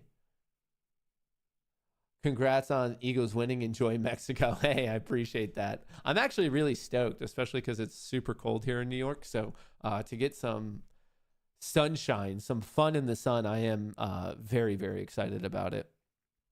Are the Qs trying to... See, the Qs are knocking on the breakout door, but then the SPY's knocking on the breakdown door. So who's going to be right here? NVIDIA's looking good. Tesla had a crazy recovery. It's still down on the day, but what a recovery from 949 till now. What a freaking recovery. Uh-oh. So Mag 7 taking a hit in price, but not so much options. The NASDAQ did just get sold. And then the SPY is really dipping, folks. This might just prove to be the major resistance. Like I said, we called this out before market opened. I told everyone to screenshot it, write it down. There wasn't any rocket surgery involved in calling this out. I literally just did a basic options breakdown of where the key levels are. And it is not liking that, dude. What in the world? NASDAQ got hit, but already recovering. S&P 500 got hit, already attempting to recover. And the Mag 7 was kind of held steady throughout all of that. So we're going to see. Is this the old little fake out where they know people were just putting their risk right at those lows and knock them out, and then we recover right above it? NVIDIA, Tesla. SPY quickly bounced out of that. Quickly bounced out of that. Look at that flow. Wow. What in tarnation is going on? What in tarnation? Dude, this is so choppy. So messy. I'm not seeing it. I like my first opportunity.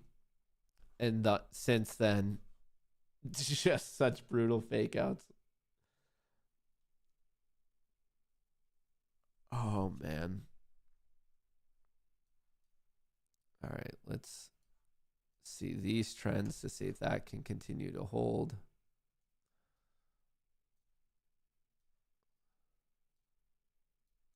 All right. We're watching some basic trends, but we are successfully, ever since the turn of the hour, successfully making higher highs and higher lows on tech, and we're not that far away from doing it on the overall market as well. Oh, man, oh, man, oh, man. Let's check out this flow. The Mag 7 is just going today. Even the NASDAQ, when it showed some weakness, it just quickly recovered. And then the SPY had a nice bounce right out of that vomit.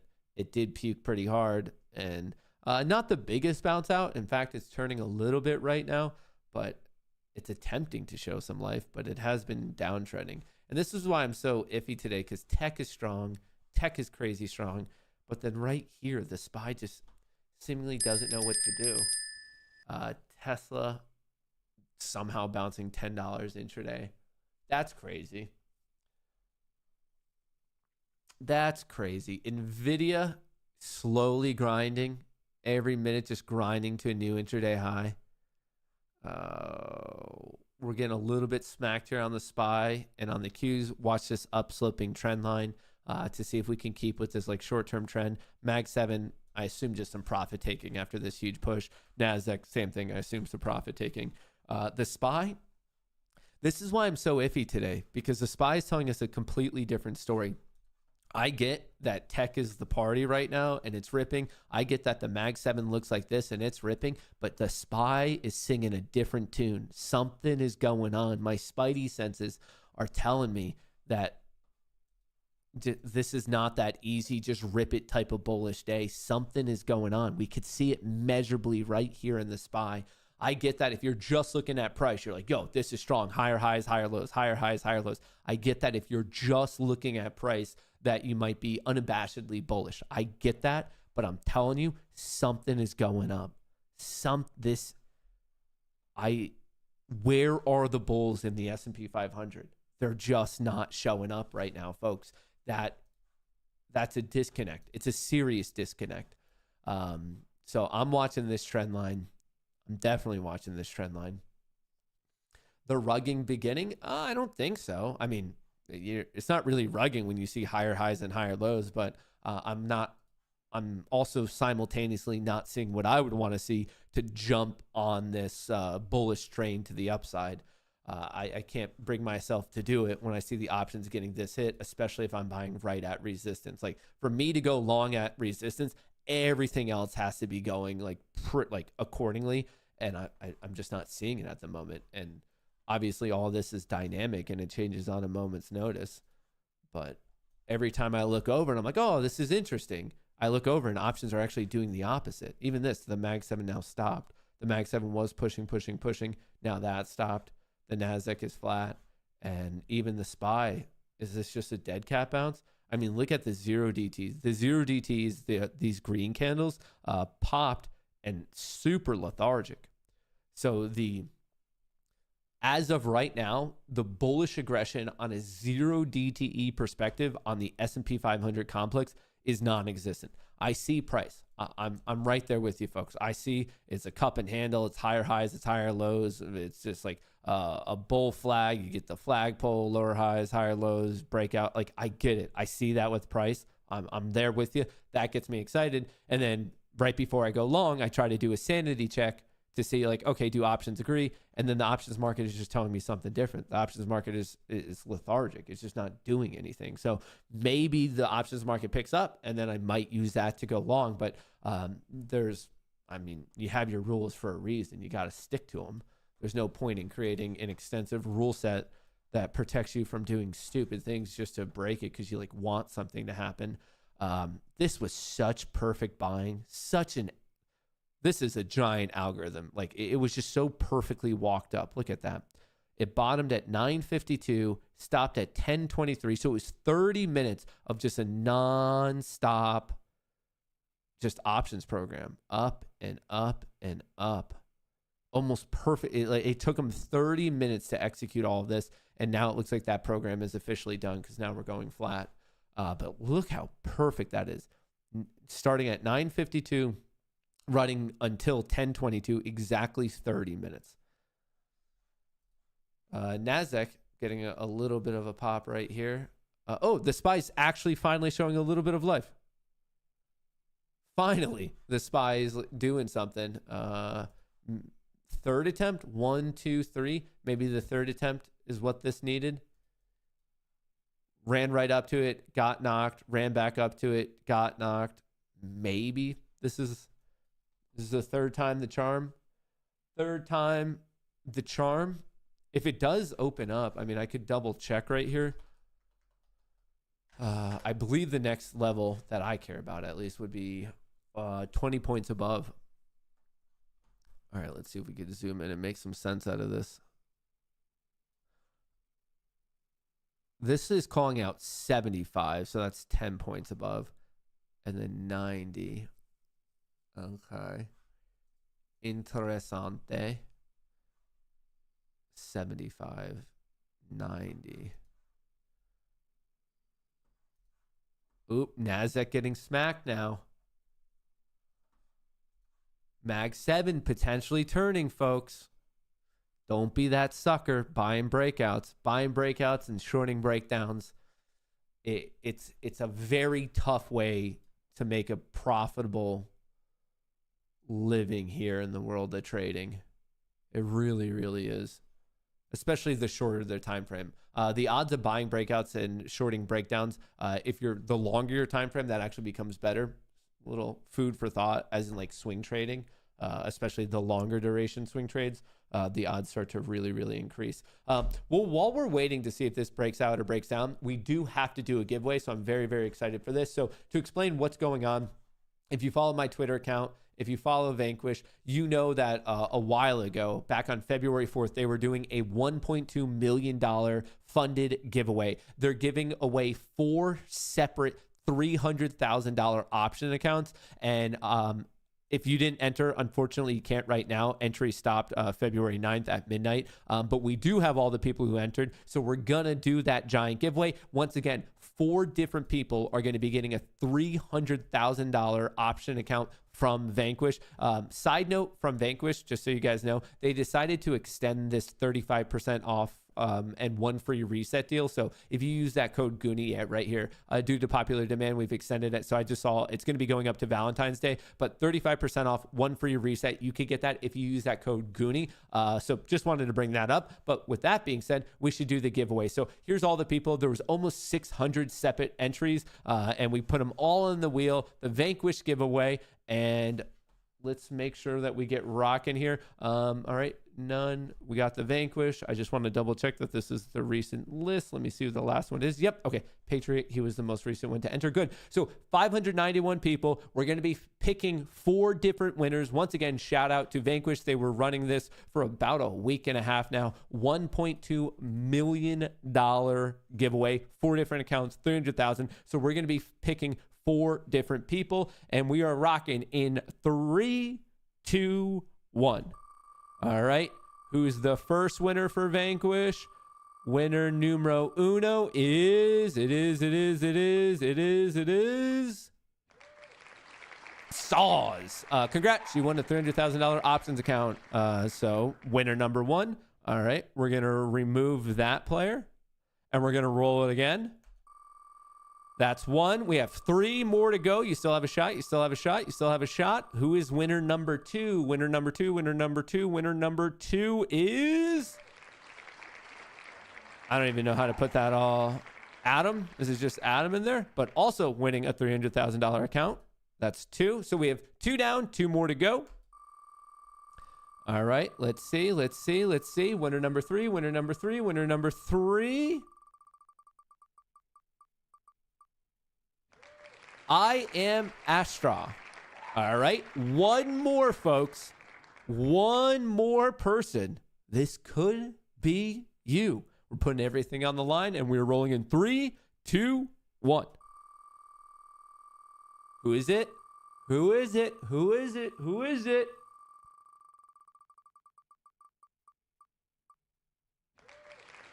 Tweets by MBG, also a winner. All right. Remove. Here are the 4 winners right here highlighted on the screen. Congrats if any of you are watching right now. Obviously, the team at Vanquish, they wanted to run this live just so we could all enjoy it. So there was no one accusing of any tomfoolery, if you will. So there it is. The live picks highlighted are the 4 winners. I don't know if they're going to be doing this again in the future and anytime soon, but in general, I know Vanquish likes to do a lot of these giveaways. So make sure you're checking out their account because you never know when they're going to be announcing these large, awesome giveaways. So shout out to the 4 winners. I will be ensuring that this gets to the Vanquish team, and then they'll be reaching out to all of you guys individually to make sure they credit you with these $300,000 option accounts. So quick round of applause for the 4 winners. Very cool. Dude, this wheel's a giant wheel. That is... We need to somehow use this even more. So anyway, shout out to the 4 winners. I'll be passing that off to the team, and if you're watching right now, keep an eye on your email inbox because I'm sure they'll be reaching out to you as soon as today. And obviously, shout out to Vanquish for doing a pretty awesome giveaway. Pretty awesome giveaway. What did we miss in the meantime? Nothing. The Mag 7 is continuing to climb. You have the NASDAQ. The SPY is freaking me out, man. I don't get it. I don't get it in the slightest, folks. I see that the price looks so good, but options just don't care. Today is just, I guess, simply not being driven by options. It's kind of being driven by the Mag 7. I do want to call out that Mag 7's been flat ever since 1024. Not the most going on right now, The NASDAQ just took a little bit of a hit. Whoa. Whoa, whoa, whoa. Do we have a piece of breaking news, folks? SPY just got dumped on. Why did the SPY just get dumped on? 26 minutes ago, Mexican president, we are going to wait to hear if Trump announces tariffs on aluminum imports. Microsoft hit by French antitrust probe over Bing access.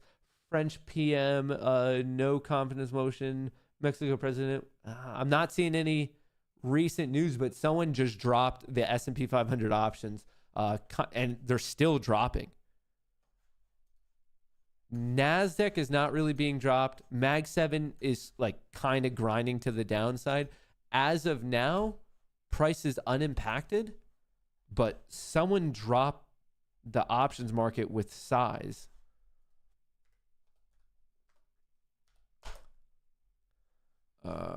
Let's see if we can call out any other important levels right here. Yeah, upside resistance 60-80, downside support 60-60. So we're within this 20-point region right now. 60-80 upside, 60-60 support, even 60-65. That's a lot of options levels, right, in this 5-point region.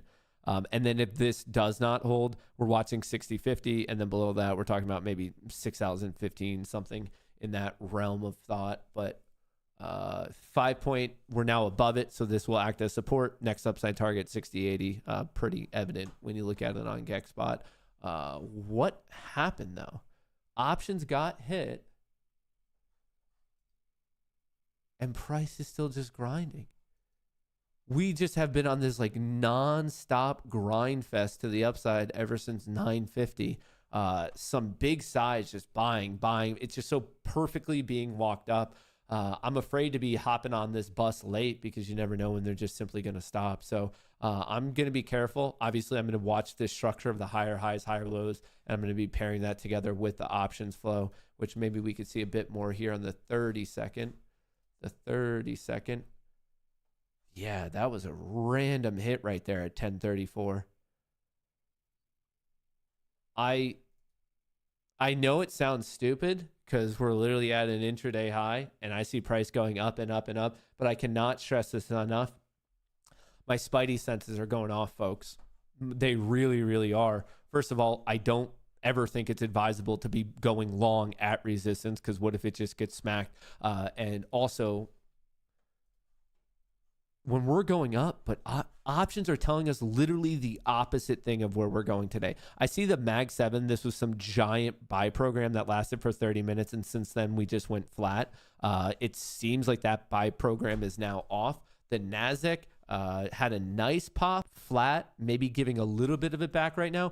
But what concerns me about going long right now as a day trader, as a scalp trader, whatever you are, we're seeing the SPY get hit. I cannot bring myself to tell everyone like this is looking crazy bullish when I just see options getting murdered. So maybe I'm wrong. Maybe this is a really bad call out, a really bad breakdown. And I guess it is what it is, but I can only tell you what we're literally seeing. So my spidey senses are going crazy right now. I'm thinking that this push from 950 to 1020, a little bit suspect. I would change that if options recover. If price is high and options are going up, cool. Everything's in alignment. It makes sense to me. But I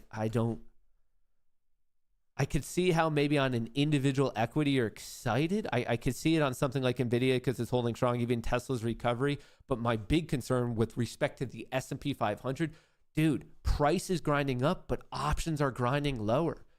And people are buying puts. Look at people are just getting into 0 DTE puts starting at 1007. People are just like for today, folks. This isn't for this week or whatever. They expect like an inflation report or tariffs or something. Dude, they were betting on it today. Starting at 1006, 0 DTE puts bought.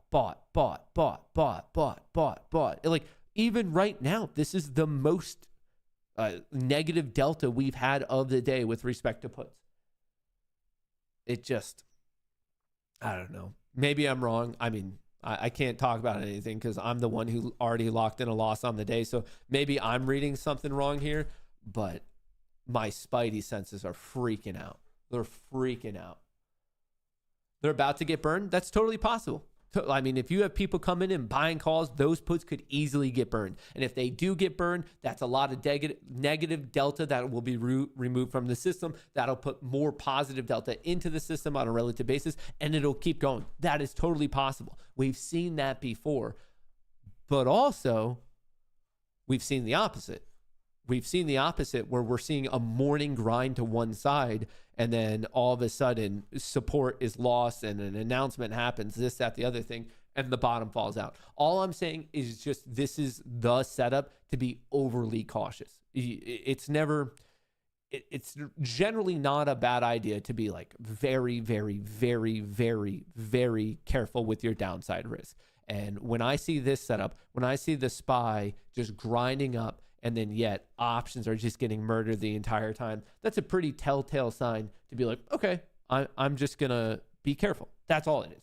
Like, I am pointing out a giant divergence to you on the SPY. I'm seeing a lack of follow through on the NASDAQ, but then I'm seeing a lot of bullishness on the MAG 7. So this is where the excitement is. Apple, Amazon, Google, Meta, Microsoft, NVIDIA, Tesla, some singular one or combo of those 7. But other than that, I mean, how is it literally, let's go to the heat map. No, everything's pretty freaking green. Financials are red. Healthcare is red. But these tech plays, very, very, very green. Damn, I can't make sense of it right now. Something's mismatched. Something is clearly mismatched. We're kind of still not really getting that follow-through breakout. We are right at this resistance level down here. Shout out to Gexbot. It's trying to get up here. It's trying to hold this. So 60.60 is support now. So even if there's a hit, there could be a $6 hit and we could still be fine. Might bounce off of this and go up to 680. That's big resistance. But what I find to be so fascinating right here is the SPY is still looking pretty freaking decent. Well, it's at the trend line right now. But anyway, the SPY is looking decent, but the options aren't, folks. Look at it. The options are still getting hit. They haven't stopped getting hit since 10:09. All I'm saying is be careful. That's it. I wouldn't be, I mean, even this, we might be getting the trend line breakdown. We could watch this trend line on the Qs right here. I get it. Tesla's up. NVIDIA's up. No one likes a negative Nelly, but I mean, Palantir's actually ripping. Palantir is such a freaking monster. Palantir.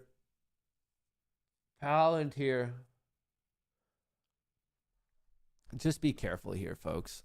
NASDAQ taking a bit of a hit. MAG 7 is flat. SPY is still looking like dog shit.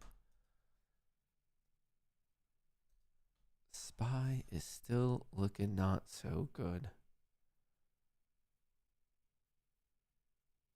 You know what I need to do? I need to take this, put it over on this screen, and then drill into the short time frame, because I think if this does have a dump, it's going to be quick.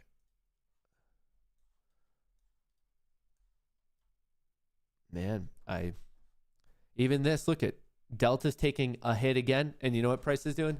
Price is going back up. Insane. Look at this. It just keeps getting walked down. We're just pushing down and down and down, and yet that. Does someone just know something we don't? I swear to God, if this happens to be one of these things where a very bearish thing is announced at some point today, dude, someone knew something.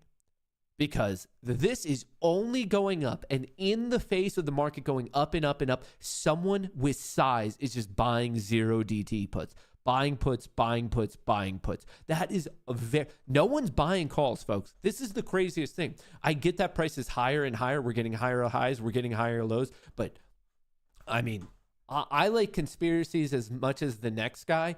But if this afternoon, if we see a random gigantic market vomit, just like a huge hit, like one of those classics, oh, it happens just in seconds type of a thing, dude, you cannot convince me otherwise that someone didn't know something, because there is a lot of money being bet on the market dropping today, and they are getting more aggressive with it, even though price just keeps grinding up. Dude, something's off here, folks. Something is off here. Could that be short puts closing? Yes, but one way to know that is right here. So we're kind of in negative gamma, but over here, they're long puts. So if the delta, the blue right here where my cursor is, so there's the pink, like the lighter color. If that's on the left, that's negative gamma. If it's on the right, it is positive gamma. And then looking at the darker blue, the purple on the right is positive delta, or on the left is negative delta. So the fact that we are in negative gamma, that tells us that people are long premium. And then the fact that over here, the delta is the right, that means that the market makers are short puts, i.e. the counterparty is going to be long puts. So we know it's long and we know it's puts. So right now in the 0DT, they are actively long puts. Yes, you do have a path of least resistance up to 60.80. This is wild. If we do vomit, it's calling for a push all the way down to 60.20 at this point.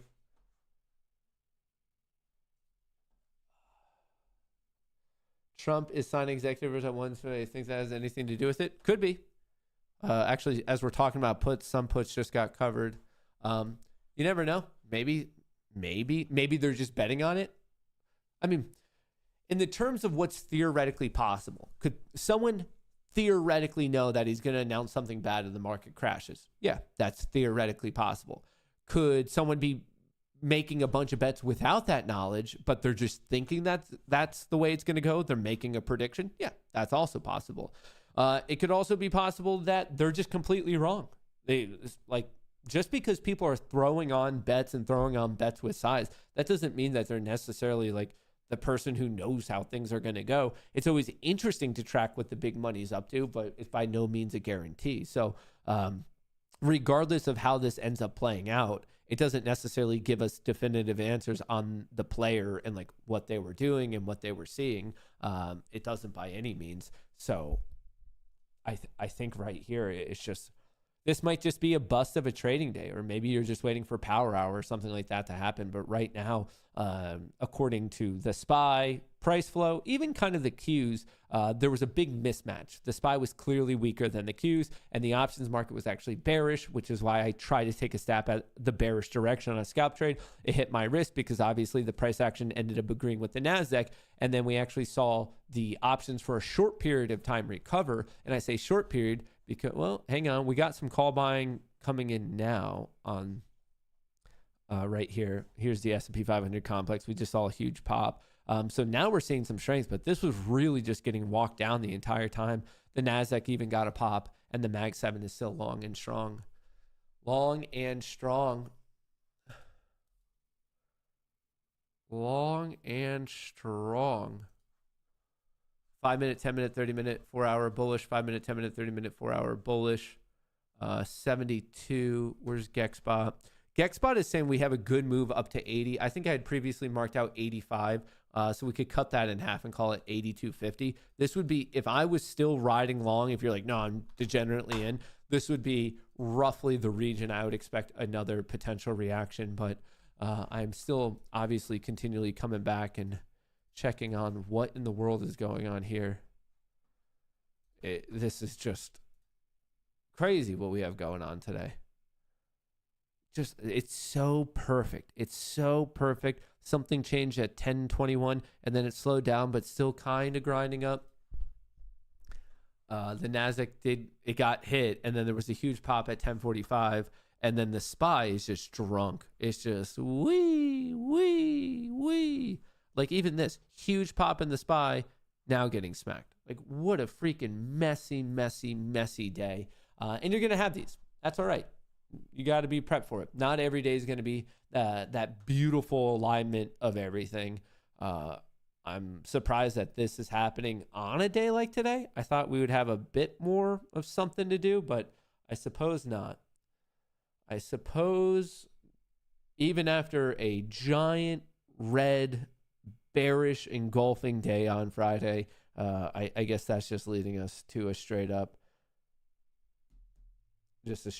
messed up day. Totally possible. That's where we're at. Matt, reading spot gamma levels on Tesla, is it correct that Tesla has a put wall at 350, hence the bounce off of it? That could be why. I mean, it literally just says put wall, so, or a put hedge, or yeah. That, remember, like, none of these things are ever guarantees. Like, I wouldn't look at something and be like, oh, there's a call wall or a put wall, so like it has to bounce there. It's more of like, yo, pay attention to how the market actually reacts to it, because there's a lot of options positioning there and they are predicting it'll act as a support, but nothing in this game is ever a guarantee. So if you're saying, no, things have to bounce at puts walls and they have to get rejected at call walls, well, that works until it doesn't. If you ignore options data, it's much cleaner. Yeah, but you should never ignore options data, because that's when you get caught up in situations where you get absolutely screwed. Why would you ignore data? Like, as much as you wouldn't ignore price action, you wouldn't ignore options flow. That just doesn't make sense. I'm surprised that there is no real big news yet on the day. Yeah, I'm not seeing anything come across at the moment. Doge discovers that FEMA sent $59 million of taxpayer money to luxury hotels in New York City to house illegal aliens. Wow. That's a lot of dinero. Maybe they could send some of the money to the market to make my positions pay a bit better, rather than this like endless grind to the upside. The endless grind to the upside. All right, Mag 7 showing a little bit of weakness. NASDAQ coming down. SPY is actually flat right now.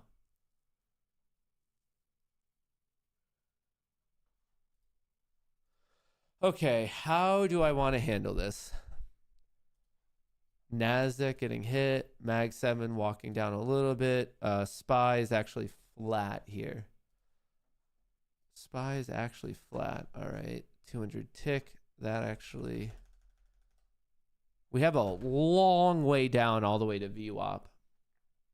A long way down. 110 points to the... Wow. 110 points down to VWAP. Here's a look at the S&P 500. Here's a look at the NASDAQ. Every single time I start to think, oh, like maybe this is the point it turns, it's just buyers step in, or the sellers are very meek and they don't follow through with it.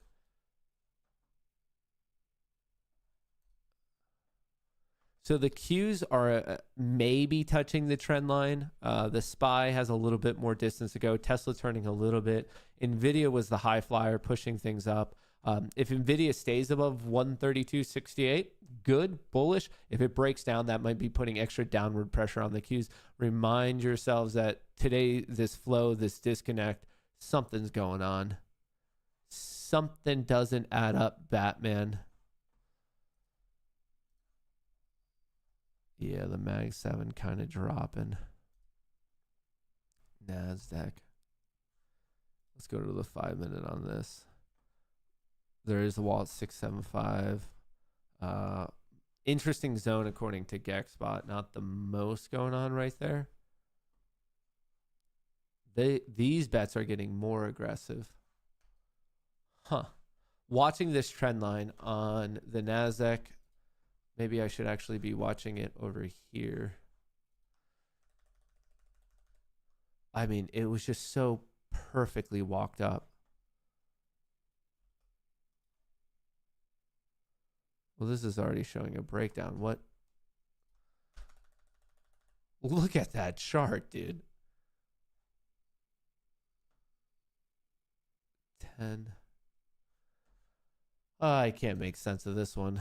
Where are we connected? 1012 to 1021. 1012 to 1021. Let's get that. 1012 to 1021. I guess on the other chart, I was kind of watching this trend line, which was slightly tested. Do you know how mad I would be right now if I was holding that short position from the morning and it just grinded against me by so many freaking points? I guess I'm kind of watching this to see if it holds. Like, this is the first, like, somewhat noteworthy pullback, but even that, this is a pullback for ants. We've just been up and up and up, and we're just barely touching the trend line now. And it honestly looks like it's bouncing right off of it. Mag 7, NASDAQ, S&P 500. Just not much going on. I wonder if the trend line does snap, then you have a test of 528.73. That would be the interesting level to look at. On the SPY, if it snaps, you could watch 604, maybe 604 flat even. NVIDIA's coming down a little bit now. Like I said, be careful about NVIDIA at the 132.75-ish area. Tesla, nice climb, but stalling out. We're getting into that clear midday chop. Like the nice trends seem to be just like running out of steam right now, like across the board. So just wanted to call that out. Mag 7, a little bit of a pop. NASDAQ, SPY. Oh, maybe I should have moved my stop more aggressively this morning. It just never broke that 50 level that I wanted. Never broke the 50 level. All right, I guess I'll set an alert on this low. I might play that actually. And then on the SPY, 604.56. But, I mean, we just got stuck in mud right now. NASDAQ is dropping. 61.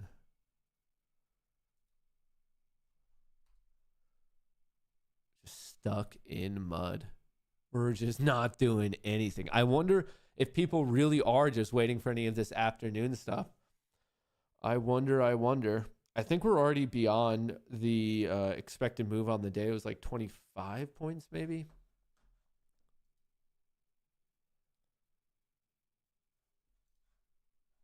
Just nothing. NASDAQ's taking a bit of a hit. SPY is grinding down. NASDAQ. But NASDAQ is a bit more. Oh, NASDAQ now, I mean, in front of your eyes, NASDAQ is dropping. Mag 7 is being walked down. The SPY is kind of coming down. Is this actually going to switch it up?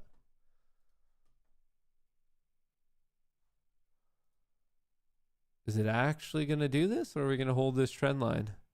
I saw that the options flow is dropping a little bit.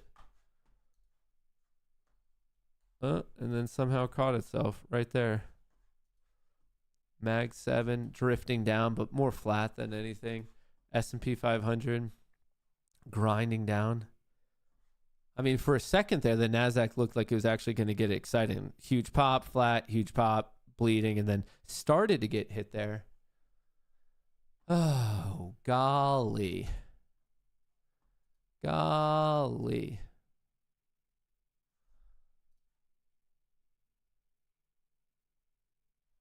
I mean, I could take a low risk short opportunity right here. I could. I mean, you don't have to risk that much. In fact, if you wanted to, you could risk like 10 points. It is going against price trend, though. Price trend is pretty strong. It's actually very strong right now. Very strong. Dude, this is just, we're getting to the point where it legitimately feels like we're watching paint dry. At least give us something to go off of. Is it going to break? Is it going to hold? It's just getting, I don't even know. I thought today would be a lot more exciting because the last 2 Mondays were crazy exciting. We had those giant gap downs, huge market reaction, huge swings, huge movement. And now we got, I guess the opening was kind of interesting. And since then, we've just been grinding up. And the grind up makes no sense to me because if you really look into what's going on, people are still buying puts. No way. I swear. If we dump today, if there's a huge dump at some random point in the day, and I'm talking like out of nowhere, there's like a 1 minute bar that just absolutely pukes. Look at this. People are still buying 0 DTE puts. Someone is aggressively getting 0 DTE puts. That's crazy. But now the Mag 7's going back up. What are they betting on, dude? Where is this money coming from? I'm taking a stab at it. Order submitted.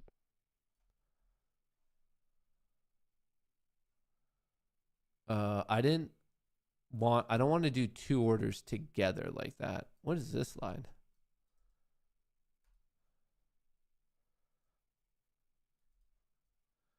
All right, maybe what I need to do.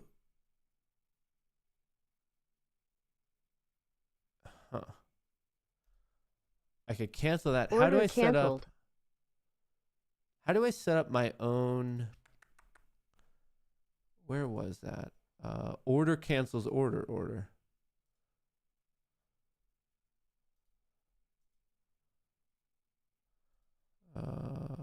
60, 50, 40. Order submitted. Wait, I thought I set up an OCO. How do I actually properly get an OCO set up? I thought that would give me another one. Because I want to put the stop in for both of them individually. I think I really messed this one up. This OCO. Man, I actually went short right at the bottom there. That's a bummer. Maybe I just have my risk on for right now instead of the profit target. It's probably better for me to have Order the risk. canceled. All right, so that's none. The OCO should have been good. The OCO should have been good. All right, I need to figure that out. That's more of a nuanced thing. OCO. I thought that's how you did it, but apparently I was wrong. 900. I'm short at 63. Short buy stop market too. Order right. submitted. I have a protective order in, and then as I normally do, if I'm fortunate enough that this trends in my favor, I will just then be moving it back down to break even. But we're going to see. Obviously, this is already going against me because currently down $400 and I already had a $600 loser today. So that's not going the way I want it to. And I guess to really get into it, I'm not the most comfortable with the trade just because not everything's aligning. The 5-minute, 10-minute, 30-minute are bullish. The 5-minute, 10-minute, 30-minute are bullish. Obviously, I'm on a bearish trade. But what is going for me is I know we are kind of at the upper extent. Like we're pushing some resistance. So maybe it gets rejected there. Maybe it doesn't. I was trying to play this downswing in options, but it actually looks like they're picking up now. Once again, I was trying to play this downswing in options, but it looks like they're picking up now. And what I find just to be the most fascinating thing is 0DT puts since 10:05 this morning have not stopped been purchased. From 10:05 to 11:02, we almost have an hour straight of people out there, the market buying 0DT puts. That's crazy to me. It is crazy to me that there's that much consistent put buying, and yet we're just like grinding higher and higher and higher. I don't get it. I don't get it whatsoever. But that's the market for you. Maybe I'm drinking a little bit too much of the conspiracy Kool-Aid, or maybe I'm onto something. I don't know. I'll tell you better when I actually get out of the trade. Speaking of which, since it's the end of today's show, this trade, as I always do, I will post an update. I'll take a screenshot of how this ends. But however this trade goes, it's most likely going to be, if I'm following my rules, it'll be my last trade of the day. So I'm just hoping that this particular trade goes well. And the goal here, since I'm short too, I want to take one off. Like I just want to see a puke to somewhere between 40 and 50. And that's why I want to get out of one of my contracts. And then the other contract, I'll just try to ride it. So that's like what I'm attempting to do. But right now, just something is messy to me. I just cannot put together a rhyme or reason for this aggressive put purchasing on the S&P 500. The NASDAQ is doing NASDAQ things, looks messy. Let's go to the 30-second. Here's a cleaner shot of what in the world is going on right now. Instead of the 5-second, we'll give you guys the 30. So, I mean, even this, look at the options are still dropping. It makes no sense, folks. It makes no freaking sense. So that's where I'm at. Maybe it works for me. Maybe it doesn't. All I can tell you is right now, thus far, like today's been a pretty weird day. Like just things are not really agreeing. They're not really aligning. So whatever you do, be confident in it. Probably play smaller, respect your risk. But I don't think that today, right now, has all the components of what you would want to make like that overly aggressive bet. But once again, those are just my own thoughts and opinions and breakdown of the market. So obviously do what you think is best for you. That's what I have for you now. Shout out to public. Don't forget to create your public account today if you haven't already. If you want to start at a higher tier level, use that link pinned to the top of chat in the description of the video, and you'll start earning a higher kickback, a higher rebate already out of the gate. Once again, use that link pinned to the top of chat in the description of the video. Shout out to Vanquish for that giveaway. If you're one of the winners, massive congrats to you. We're going to be posting an update video later on today and then streaming once again tomorrow morning, 9 a.m. bright and early. Don't forget that Jerome Powell will be testifying to the Senate tomorrow. That's going to be some big news of tomorrow. But with respect to today, we know that President Trump is signing executive orders at 1 p.m. So don't be surprised if some crazy shit happens there. Actually, before I let you go, it looks like the SPY's taking a bit of a hit. Nasdaq's coming down. SPY's coming down. Mag 7's still flat. Am I even I'm not even break even. Dude, seriously? Like finally, when something goes, like just the SPY's puking right there, like clearly breaking the trend line, looking at 604.56, and I can't even get break even on it. Like that's how my trading day is going. But as I always do, in an effort to be as transparent as I possibly can be, I will be posting the result of my account later on today. So don't forget to check that out. That's what I have for you. I appreciate all the good vibes. I hope you guys are making a bunch of tendies. I hope you guys played the morning better than I did. And I hope you make even more tendies between now and market close. Hope to see you in the Discord. Love you all. Peace.